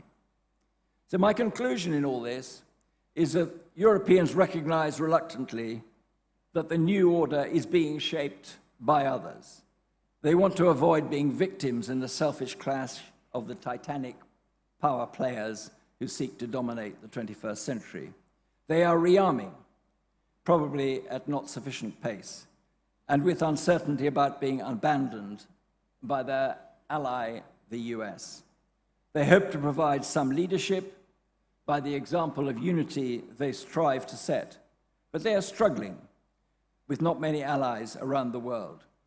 I'd suggest we are all struggling in the upheaval underway. Thank you. Thank you very much. Mr. Woven, a quick question for you based on what you just said. You said very clearly that the UN is eviscerated in its security role, and that the unipolarity has ended. Mm-hmm. So, if both of these things have happened, and China and Russia are in some ways counterbalancing the military strength of the US and NATO, in the coming days, then who will be the guarantor of international security, if any? Well, I think it's a very good question, and I don't know what the answer is. I mean, others have said that, as well, the Western, power for intervention has not just diminished; it's almost disappeared. But I don't see that we actually have a sense of how a UN Security Council will work in the interests of world peace. And after all, that's what the UN Security Council was founded for, to bring peace and security. And it's absent at the moment. And as I said at the beginning, you have these horrific conflicts going on, whether it's the Middle East or in Africa, in Europe, with absolutely no prospect of the UN being able to bring that to a sensible conclusion. So that's why I mean, I say that, we're in a stage of upheaval, and the UN, some would like to reshape it and reconfigure it to, as it were, continue with some of its, according to its principles, some of the objectives that there were back in, the beginning, in the 1940s. But it's very difficult for me to see that being a realistic prospect. Thank you. Well, that brings us to the end of our speeches or presentations. I think we've heard very interesting arguments, and I think there's a lot of scope for Q&A. But before we actually go to the Q&A, I would like all of you to give a round of applause to our speakers.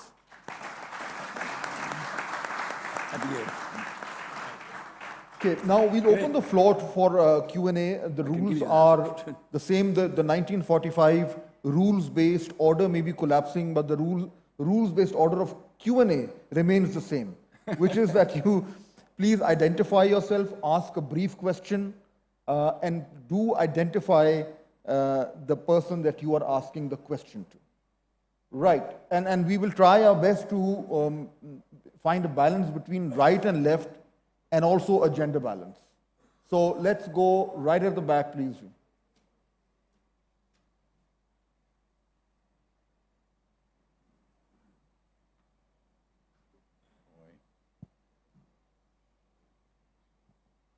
Thank you very much. I have a question to Mr. Daniel. My name is Tawqir Ahmed. I am security expert and defense analyst. My question is that US President Trump has shown his keen interest after the 4-day standoff with India, which is a very good thing. But the question is why he did not show the same interest in his previous tenure. Number one, and the second thing is why he has failed to stop Russian and Ukraine war. Thank you. Okay. You want to just do that? Okay.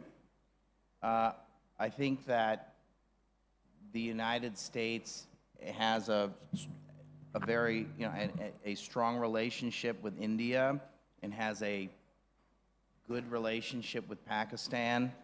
I think there's a sense that if these two countries get into a nuclear conflict, that we're going to pay attention to that. Otherwise, I think it sort of doesn't rise to the level of paying a lot of attention to the, I know this is important to this audience, but I'd say unless there's a threat of a nuclear war, we're not gonna get involved. I think I'm speaking in a personal capacity. Let me just to clarify, this is just my personal view. In terms of the Russia-Ukraine war, I've just come back from my 7th visit to Ukraine. I've been very active supporting the Ukrainian cause. I've been there 7 times since the full-scale invasion. I came here from Kiev. My view is that the ultimate security guarantee for Ukraine is the Ukrainian army backed by advanced defense technologies and a clear path to the European Union. Just as here, the game changer for Pakistan is minerals that'll change the trajectory of your country. What will change the trajectory of Ukraine is full-scale membership in the European Union. We don't have treaty agreements. Israel's our friend. I'm very pro-Israel. I think I'm probably the only person in this room that's going to be pro-Israel, but I support Israel and its right to defend itself. And I think that what happened on October 7th was an atrocity against the Israeli people. So we can have a discussion. You guys can ask me questions and tell me how I really feel about it, and you can ask me, but that is what I think. So, but let me come back to the Russia-Ukraine thing for a second. So my view is we need to arm the Ukrainians. We need the Europeans to spend more on their defense. Since Eisenhower, American presidents have been pushing the Europeans to spend more. I can give you quote after quote after quote since Dwight Eisenhower asking the Europeans to do more. The first time this has happened is under President Trump. So President Trump has also gone out of his way. He's gone the extra mile to achieve peace. He met President Putin in Alaska. We've had a lot of, he has extended himself. He's helped settle more than a half dozen conflicts, including the one here between Pakistan and India. So he's going out of his way to extend himself. So I hope that answers your question. The speakers have the privilege of jumping in whenever, if anybody, if you wants to. Ji, sir. Yeah, Thank you very much, Fahad, and I really appreciate your excellent deliberations. My name is Rana Athar Javed, Director General Pakistan House. Speak up. I have a question for you, Daniel. Are they all going to be for me? Is everyone going to? They're all for you. No, just let me complete. I will Okay. mention other people. All right. My question to you is, you mentioned about India, of course, very emphatically. You said, oh, India is a big country, it is here to stay. We all agree with that. You're not disputing it. But Pakistan also has the same strategic status in the region. I just want your views on whenever India implies any allegations, false allegation or false flag, why there is a reluctance? I'm asking you, because you haven't mentioned anything about the 7th May. Of course, Doctor mentioned from China. Why there is a reluctance? Like, I could see that you were saying, like, convincing us. I'd like to know your view on that. Can you repeat the question? Yeah, question is, do you think India poses another threat to Pakistan now, trying to mount another false flag operation? I want to know your personal views because you're not representing the state. Look, I think that the United States wants to have good relations with India and has good relations with Pakistan. India is a bigger country than Pakistan. There's a large community of overseas Indians. There's a large community of overseas Pakistanis in the United States. Many of my friends in Pakistan say we can be friends with both India and Pakistan. President Trump has demonstrated he wants to be friends with both India and Pakistan. There's clearly not a lot of trust between India and Pakistan. When I see a news story like the one in India that just happened, I get nervous because I worry that, given sort of the levels of trust and everything else, that it's going to create some, that there's going to be, I just worry.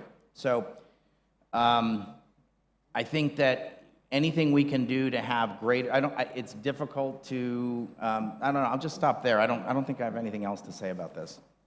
Can I just say, I think the narrative about false flags is very dangerous. It's part of the conspiracy theories. Conspiracy theories that go back to 9/11 were suggested that the CIA was mounting it. I think we need to be very cautious about adopting that. I find it very difficult to believe that Indians would be happy to murder 26 of their own people in the interests of a false flag operation. I don't hold with that, and I'm not sure that many others do. G at the end. G.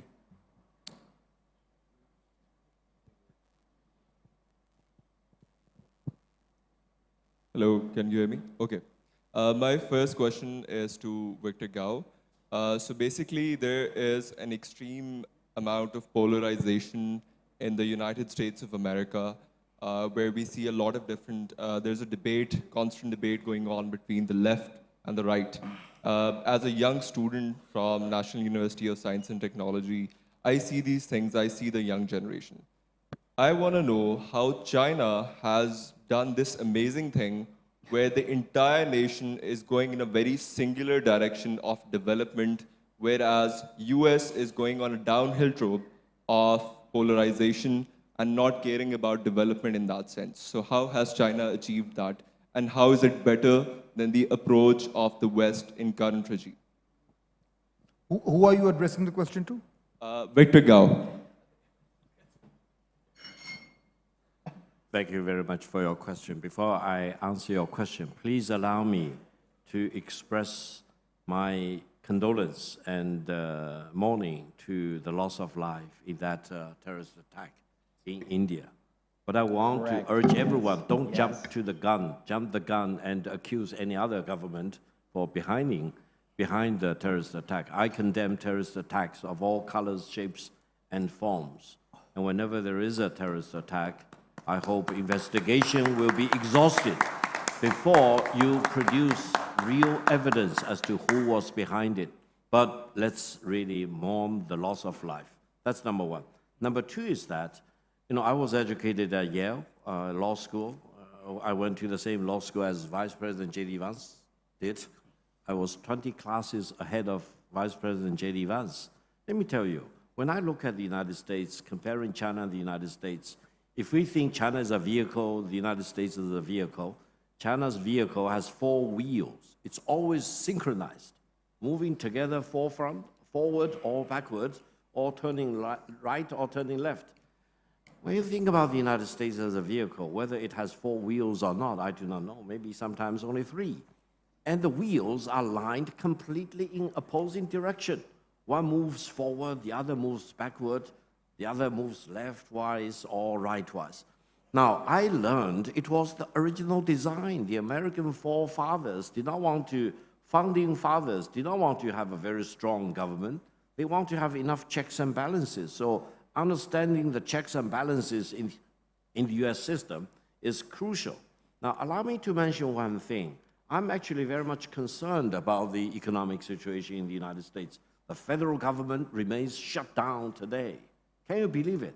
The largest economy in the world, a very strong military power, remains shut down, not because of China, not because of Europe, not because India versus Pakistan, but because of the internal problems inside the United States. I also have a concern that maybe 2025 or 2026, there will be a major crisis breaking out in the United States.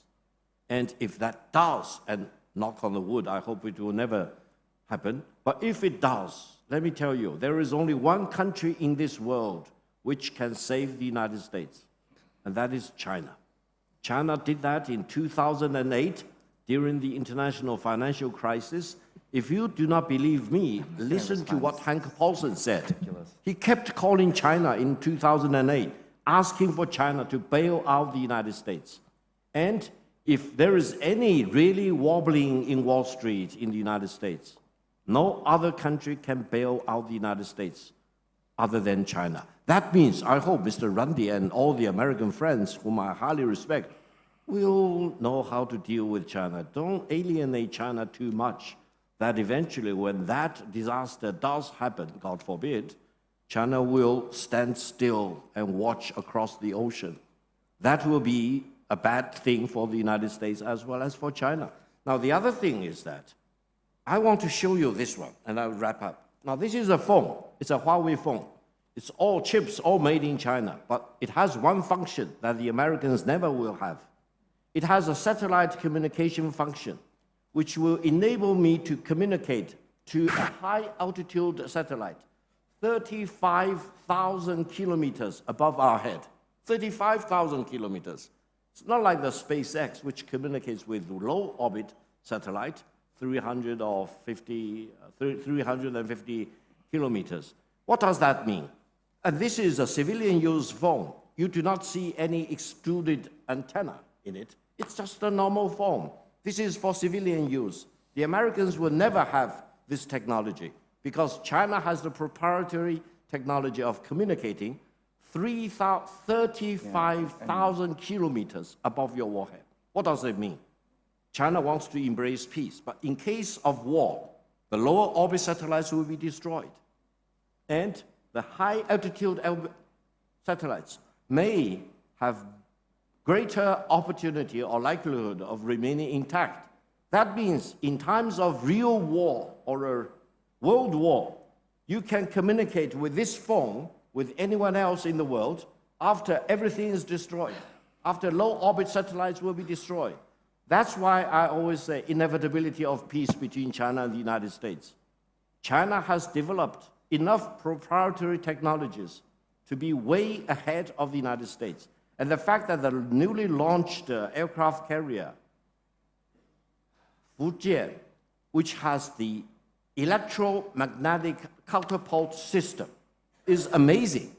President Trump said the American version of the electromagnetic system does not work. He wants to go back to the steam catapult system. Now, let me tell you, the electromagnetic catapult system for the aircraft launcher is the only real viable solution. Steam catapult system does not work, especially when you are facing off each other and you need to launch your aircrafts, for example, quicker, faster, in greater abundance than the other side. A simple split of a second will matter. I say this to say China is very focused. China is not only a manufacturing power alone. China is the top brain power in the world. And in this regard, we've learned a lot from Britain, for example, for many years. We've learned a lot from the United States, and we treat both Britain and the United States and many others, and also Russia, for example, as equal partners. We do not want to seek global dominance, but we will never allow any country or any group of countries to dominate above China. These are very simple examples, but each time when you see me use this phone, you will know this has the real cutting-edge technology in the world. Not heard of in Britain, not heard of in the United States, not heard of in Russia. But in China, this just looks like a cheese or bread and butter on the table. Everyone can buy and use this very sophisticated functions not available anywhere else in the world. Thank you. Thank you. You should tell us how much it costs. This costs cheaper than the Apple phone. Can you believe it? Everything made in China is lower cost. Can you believe it? Let me show you this one. No, I do not advertise this phone, but this is real something of a masterpiece. Okay. Yes, please. Well, I want to thank Mr. Gao for I think it's very important that we should condemn terrorism in all of its forms, and so I think we should all condemn what happened in India yesterday, and I think it's very important that you said that. Thank you very much for saying that. I think, look, I would just say a couple of things. I have a hard time, I think a couple of things. Here's a question for this audience. Do you want more of America in Pakistan or not? If you don't, that's fine. We've got other friends in the neighborhood. I suspect you want more of the United States, and it's one of the reasons whenever I speak to a lot of Pakistanis, they're like, why aren't you engaging with us more?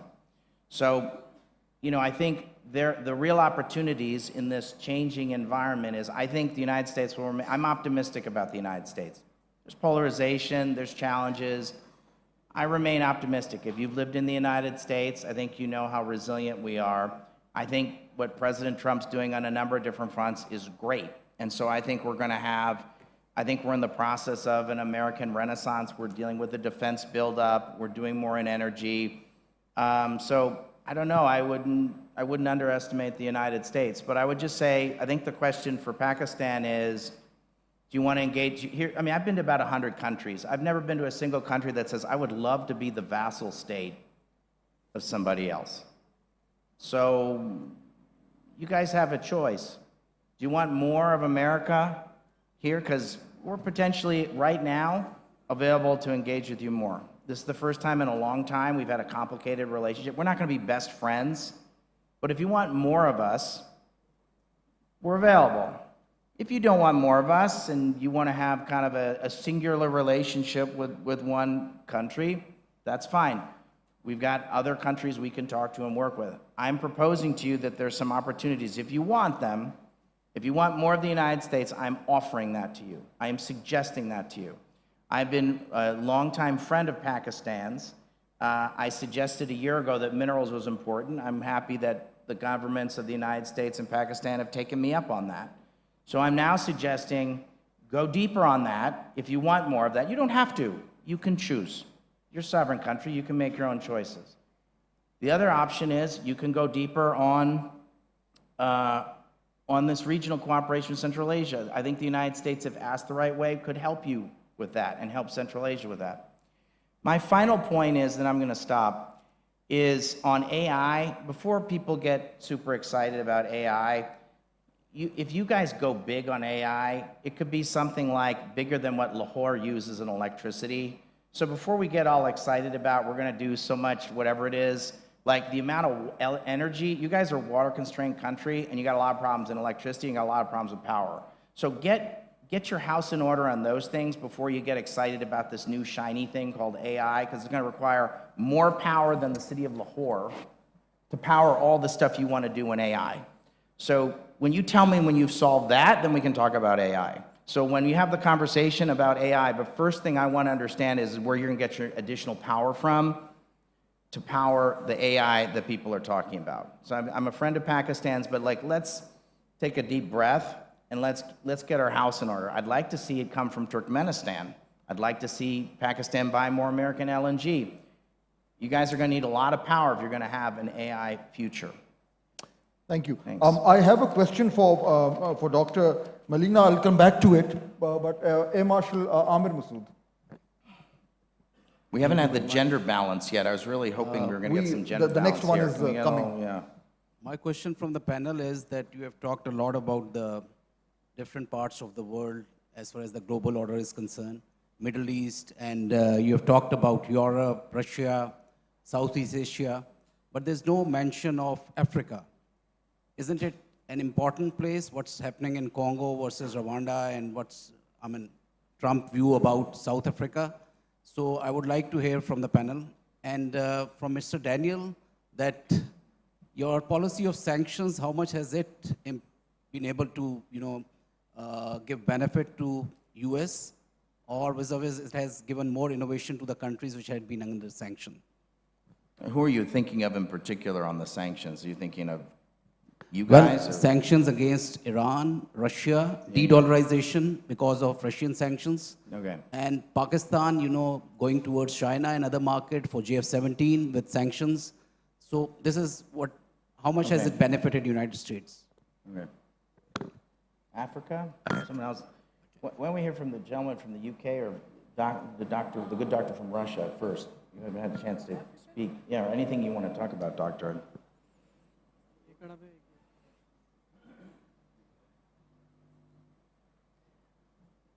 Firstly, I would like to join what my dear co-panelists said about the very importance of condemnation of any type of terrorism. Secondly, Africa means a lot for Russia, and Russia is very active in promoting both processes of strengthening security and strengthening the development.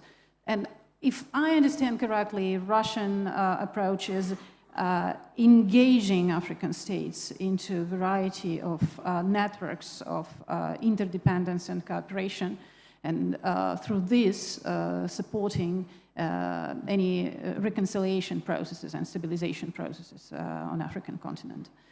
But recognition of the sovereignty of nations and recognition that in the role of facilitator, great powers cannot and should not take one side, but stand beyond the fight and to be real facilitators, not to play dirty games, geopolitical games. That's an important thing.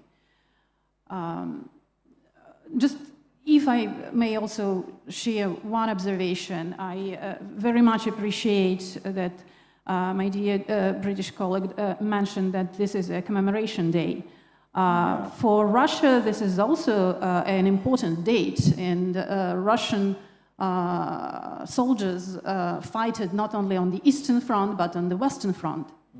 And I would like to share a personal story that a big regiment was sent from my region, not far from St. Petersburg, to fight in the Western Front in France.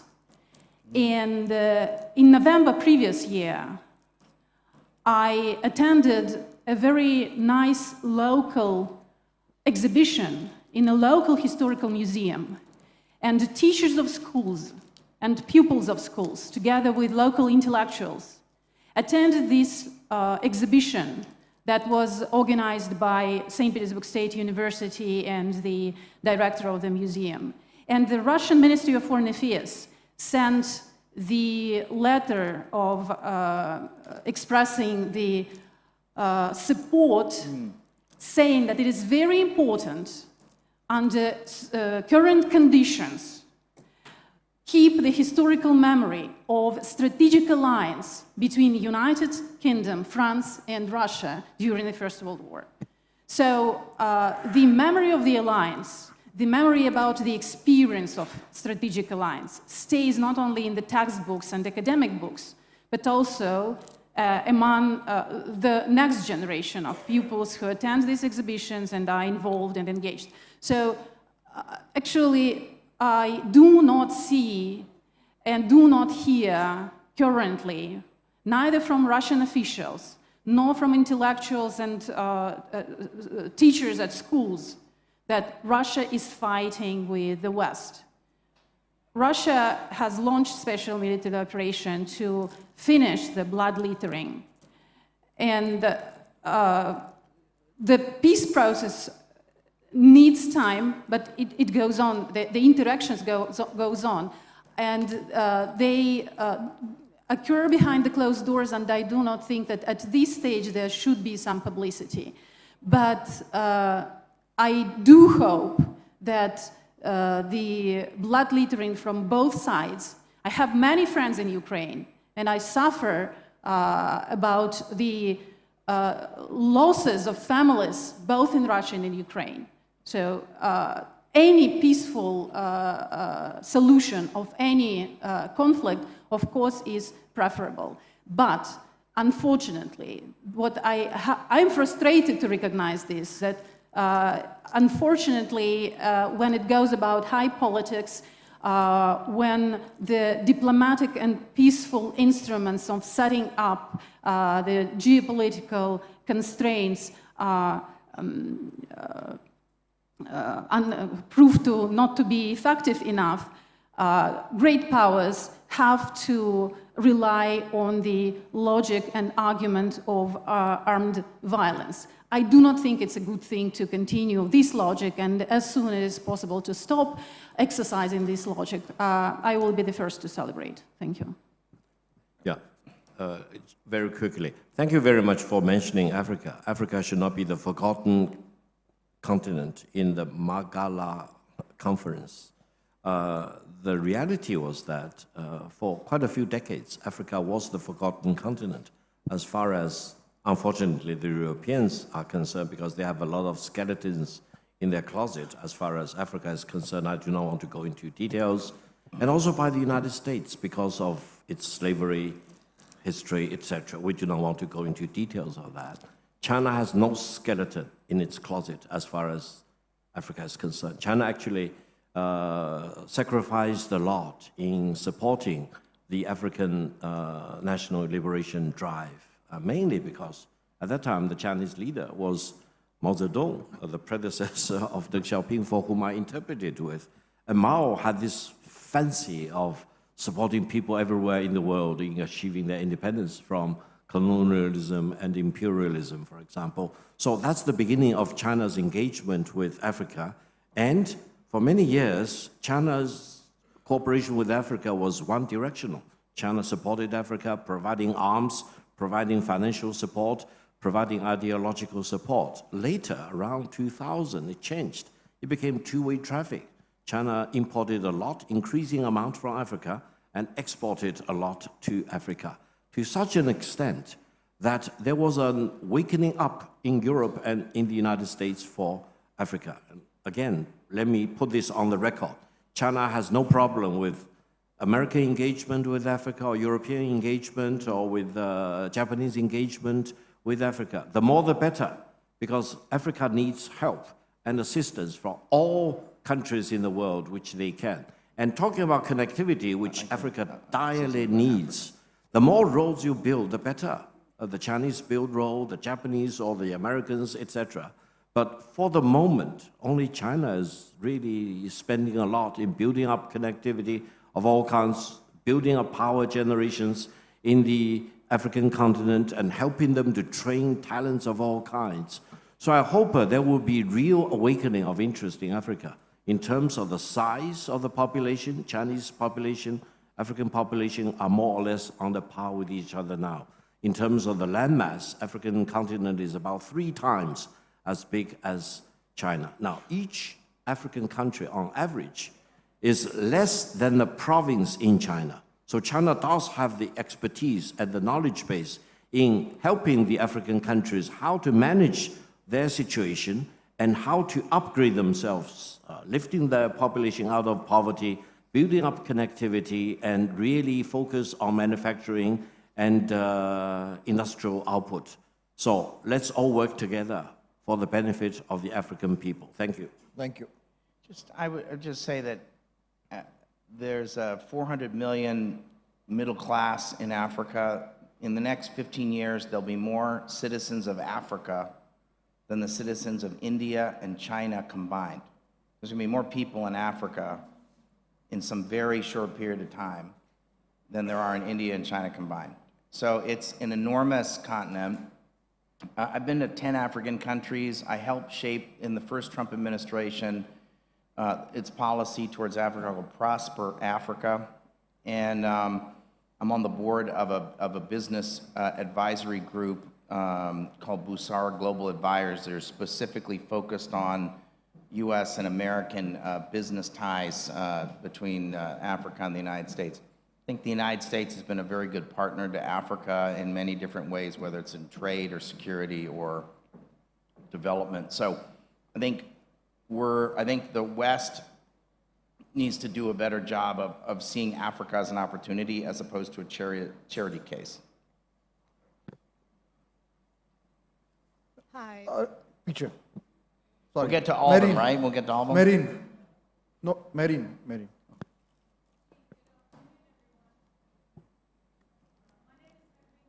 Mic आपका on नहीं है kindly mic को देखिएगा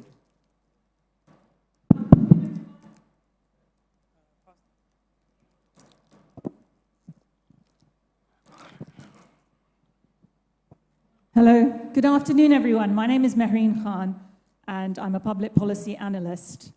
My question is directed to the representative of what I believe to be not just the upcoming, but the ultimate global superpower.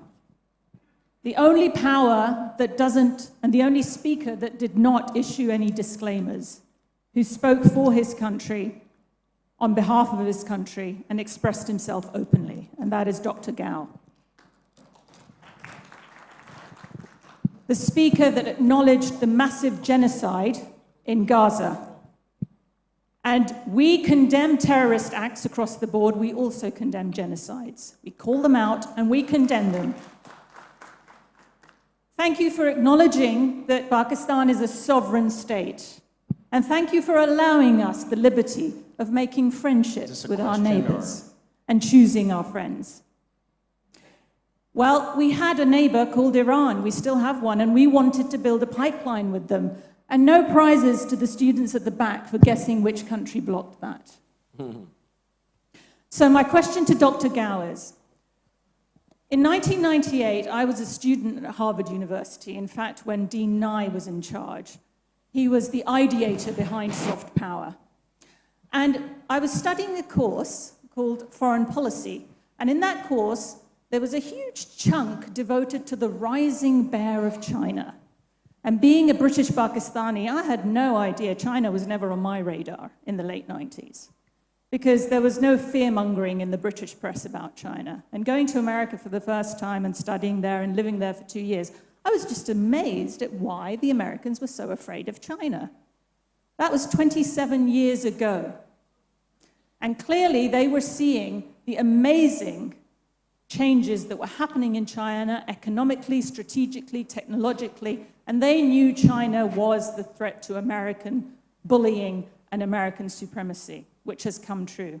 Dr. Gao, I would like to ask you, the reason I think China is so successful is because you don't impose your culture, your language, and your values on any country you do business with, unlike our colonial friends, who tell us, do you want more of us? Like a cheap date, otherwise we have options. So Dr. Gao, how do you think China is going to deal with this great role that it is embracing of being a global superpower, of outstripping its rivals? They see you as a rival, that's why I'm using that term. Because I think China is a civilization, it's not just a power, it's been a great civilization throughout history, one of the greatest, and it's regaining its greatness after colonial intervention and deliberate suppression of China. So I would like to ask you this, how do you see your role in countering Western hegemony and influence, and in particular, although you condemned the genocide, what we in many areas of the world felt that China did not assert itself in stopping the genocide. So can you please clarify what the thinking was behind your somewhat muted role in the Gaza genocide? Thank you. Thank you. Thank you very much, Mademoiselle. First of all, you mentioned Professor Joseph Nye. He's well known in China. I have high respect for you for being educated at Harvard. And China does not want to be a superpower, because superpower as a term is a negative term, derogatory term in the Chinese language. We want to be a superpopulation. And I coined that term, superpopulation, for a country with more than 1 billion people. In the world of today, only 2 countries qualify, China and India. But we want to be superpopulations, but not superpowers. A superpower, for example, is very abrasive, very sharp elbows, for example, pushes you around and sometimes hold a gun at your head. This is something China will never do. Now, the other thing is that if you compare China versus the United States, I've been said in the darkest hour of the tariff war that China, we don't care, we don't care, we don't care. I said it 3 times on public television. Why? Because China has been here for 5,000 years, if not even longer. And for most of the time, there is no United States, really. I don't think Mr. Ruddy would disagree with me. Next year, the United States will celebrate the 250 years of the founding of the United States of America. But over the thousands of years, we've met with all kinds of disasters, calamities, rivals, enemies, you name it. I will not go into details. We met with the Huns, Attila the Hun, went west, etc., after being defeated by the Chinese. We met with the Turks, for example. They left and went west, for example. I do not want to go into details. We dealt with the Mongols, we dealt with the Manchus, you name it. But one thing is very unique for the Chinese nation. The Chinese civilization has never been destroyed, has never been interrupted. That means when we look at the United States, we have a historical perspective. I can stretch time, boom, into 5,000 years. And then I can stretch time into the future for another 5,000 years. And I'm pretty sure by the end of the coming 5,000 years, the Chinese civilization will still stand on the global stage. Whether the United States will be there 5,000 years later, I hope they will. But you really need to do a lot of history to see how deeper your roots are to be able to project, the length of your survivability. That's number one. Number 2 is that in China, we have a saying, don't do unto others what you do not want others do unto you. Now, let me be very quick. In the heat of the Arrow battle, immediately after the India lost, Prime Minister Modi threatened to deny water to Pakistan. And I said publicly on Indian television, I said to deny water to the people in the downstream in times of peace will be a crime against humanity. In times of war, it will be a war crime. So I urged the Indian government not to do that. And I said, don't do unto others what you don't want others to do unto you. The host, wonderful lady, said, are you threatening India? And I said, no, this is not a threat. This is 2,500-year-old philosophical truth that we keep practicing in China. Don't do unto others what you don't want others to do unto us. The same way, I will tell the Americans and President Trump and his team, don't do unto China what you don't want China to do unto you. If you want to chokehold China in terms of the semiconductor, China will choke you in terms of the rare earth. And Trump and Pakistan are talking about rare earth. But Trump himself doesn't know. But Secretary of State Rubio knows having rare earth is just one step in the right direction. Whether you will be able to extract them, to process them, to refine it to what we say 6 nines, meaning 9.99999 degree. That is the trick. And only China has that. So China has never had any problem exporting rare earth to the United States before. But if you want to chokehold China, China will choke you back. And that really makes the United States, in terms of defense industry, very much losing its sanity because it's being choked. I mention this again. If calm descends between China and the United States, why should the United States try to chokehold China in terms of the semiconductor? Let me tell you, in a matter of, this is my judgment, 3 to 5 years, China will no longer need to import any single dollar of chips made abroad, including from China's Taiwan province. That means China will achieve complete self-reliance in semiconductor chips. And once China achieves that, there will be a revolution in terms of chips pricing. Price will drop like a rocket, like many other things that China will achieve self-independence. That means, again, China will never fire the first shot at anyone, but China will never allow you to fire the second shot at China. That is the resilience of China, that is the wisdom of China, and also the historical depth, and by which you can really project what will be the future. So I keep thinking about the world in terms of the coming 5,000 years. I keep thinking about the United States in 7025. Where is the United States by 7025? I hope Mr. Rundy and his people will think about that.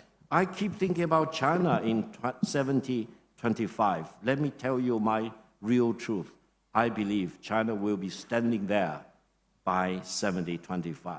And I hope China-Pakistani friendship will also survive to 7025 and beyond. Thank you. When Dr. Gao was referring to falling prices, for a second I thought you were going to say falling like the Indian Rafales, but you didn't say that. So I can take the liberty and say that. Yes. Yes. We have the last 10 minutes, so we'll have to go very quickly. Okay, my name is Zanera. I'm a journalist and a policy analyst. Can you hear me now? Okay. Yeah. So my question is to Mr. Randi, who said that this is the moment for Pakistan to go big on minerals, one, and two, engage on TAPI. It's interesting the way you put it, because it seems like a very US-centric approach towards Pakistan. It's different that Pakistan would always welcome it, given our economic problems, but how is this different from every time when US comes back to Pakistan with its own interest and putting it in front of us as if it is in our interests? That is number one. Number two, I'm a student of federalism, and I have read all the 85 essays, Federalist papers I'm talking about. And the American dream that we saw while we were growing up and heard of, it is painful to see what is happening on your campuses, to your citizens, to students who don't agree to you. So isn't it better for US to focus on the domestic front a little? Thank you. Okay, thank you. So I guess what I would say about, we've historically had a very over-securitized, the only people in Washington that know anything about Pakistan are spies and generals. We have an overly militarized relationship. I'm a Republican. I like spies and I like generals, okay? But we have too much of that. So I think the question for the United States and Pakistan is, do we want to diversify and broaden the aperture of our partnership? We have a relationship. It's, I think we have, we owe a lot to Pakistan for opening the relationship with China. We have a history. There's some distrust, and there's been some, we've had a number of conflicts. As I said, I think we're at the high point of our relationship in the last 15 years, and it's the first time in 60 years we're looking at Pakistan as Pakistan. So my thought is, what can we do in the economic sphere? I think President Trump and his team are right to be focused on this. Like I said, I'll take a little bit of credit, because it was like when I came here a year ago and I started talking about minerals, people looked at me like, what are you talking about, to be frank. And so I think if we want to broaden the aperture of the relationship, in my view, these are two obvious areas. There's others, it's LNG, some of it's technology, but I think, as I said earlier, we need to think about how Pakistan handles its energy and its electricity issues if we're going to actually make the promise of AI a thing. And then I guess on the campuses, my view is we have 1 million foreign students. That's a good thing. At the same time, it's a privilege. You're a guest in the United States. So if you say things, people act in a certain, one thing is speech. Sometimes there's a really obnoxious speech, but sometimes it's people not following the rules. So it's a privilege. It's not a right to come and study in the US. People can study in the UK, people can study in China, people can study elsewhere. So if we don't have a million students and we end up having 700,000 students, I'm okay with that. If we don't have 1 million students, we have 300,000 foreign students, I'm okay with that too. So it's a privilege to come to the United States. Many of you have studied there. I think it's one part of our soft power, but it's not a right. And so it means you have to abide by certain rules. And so I'm assuming part of what you're referring to is some of the stuff around October 7th. If you participate in demonstrations and the university says you need to break up the protest and you won't do it, my view is we should have consequences for that. There's consequences. There's rules here in Pakistan. People follow rules. We have rules in the United States. We're a free country, but at the same time, we've got rules. If you're a guest in the country, you should respect being a guest in the country. G at the back. G. Thank you. Because we are running out of time, I will go asking if Pakistan becomes part of the US broader initiative to reduce China's control over critical minerals. How is China likely to reposition itself in response to such a development? And my question directly goes to Dr. Gao. Thank you. I thought the question was about the minerals and China's role in that. First of all, I think the United States is talking with multiple countries in the world about rare earth, Myanmar included. Can you believe it? Pakistan included, Ukraine, and China's northern neighbor, Mongolia, many others. It's not a problem. I think the fact of the matter is that sometimes whenever you have the rare earth minerals, you actually send it to China to be processed and to be refined. Rare earth in itself is not rare by any stretch of the imagination. The problem is that rare earth coexists with other minerals.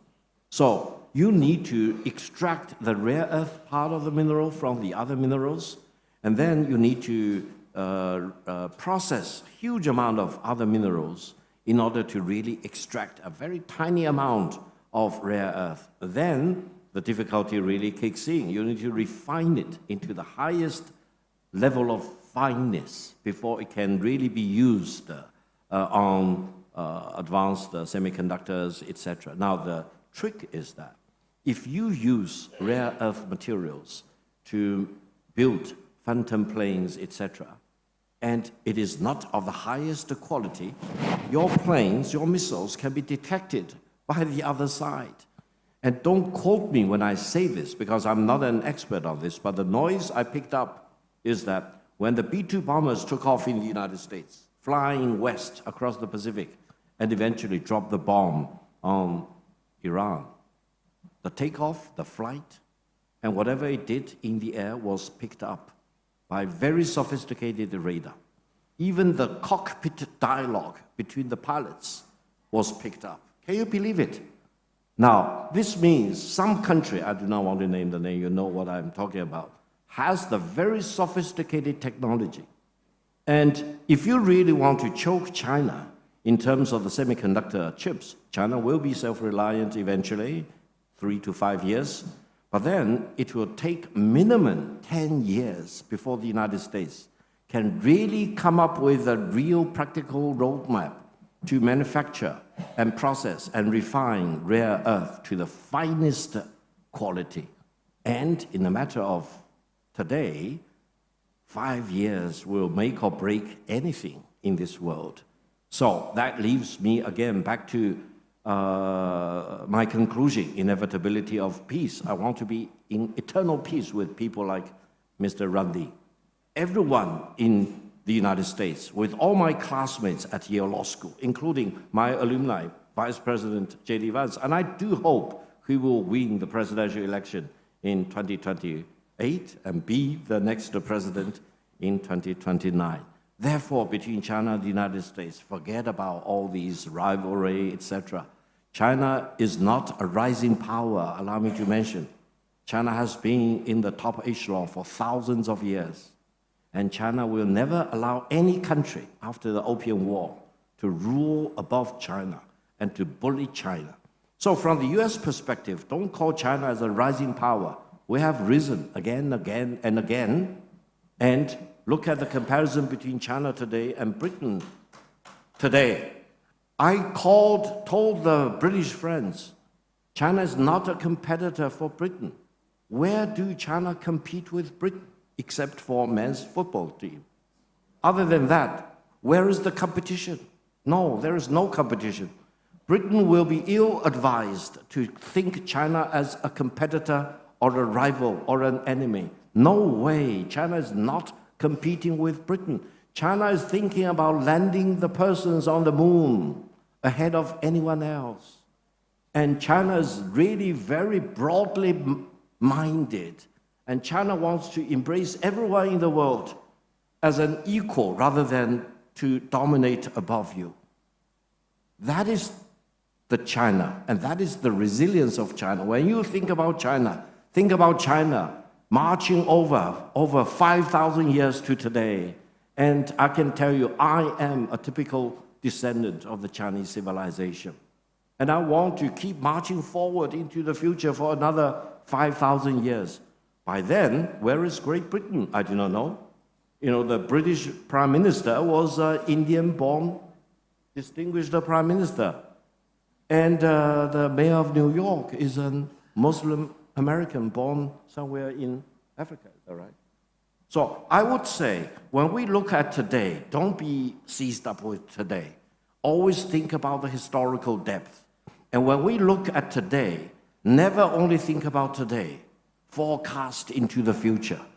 And in the Chinese term, we look back, minimum 5,000 years, and we look forward in another 5,000 years. I will dare to say there are no other nations in the world which can bring onto the table that historical perspective in terms of time and that historical projection into the future. Therefore, deal with China as an equal. That's the minimum thing you can do. Don't rule above China. Don't try to bully China. Don't try to push China around. And China will never do this to you.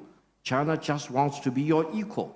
That's the minimum bottom line. Thank you. Thank you very much. We have more questions. I know there is one gentleman I've given the mic to, but we are out of time. I'll have to apologize to you because it is 2:30 and the next session has to come on. So you can ask the question privately once we finish. So I'd like to thank all the speakers today. And I think one thing that I would like to mention is that, you know, the quality of the panel today was that you got 4 different versions of important issues that are of so much importance to us. And in Pakistan, unfortunately, we are not used to hearing such a variety of views. So it's a wonderful opportunity. General Majid, credit to you and your team for having a panel which can actually allow us to think beyond our own prejudices and biases. We all learn from it, and ultimately it will benefit discourse in Pakistan. Thank you very much for being with us today. Thank you very much, worthy speakers and the moderator. This concludes a very interesting discourse on great power politics and the future of international security. I would request President IPRI to please come on the stage and present mementos to our worthy speakers and the moderator.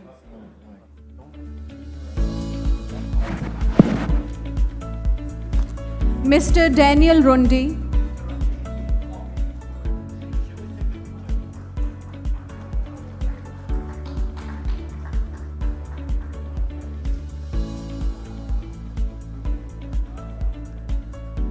Dr. Victor Gao.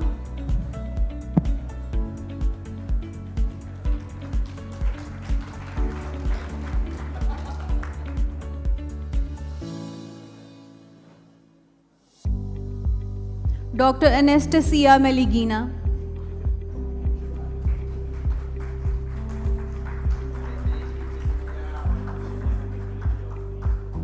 Mr. Desmond Bowen.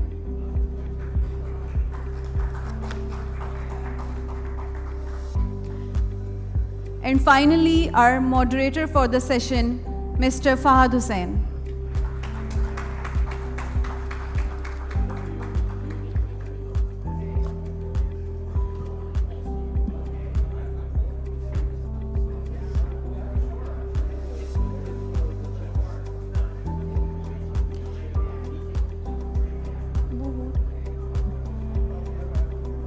I request the speakers and the moderator to assemble for a group photo, please.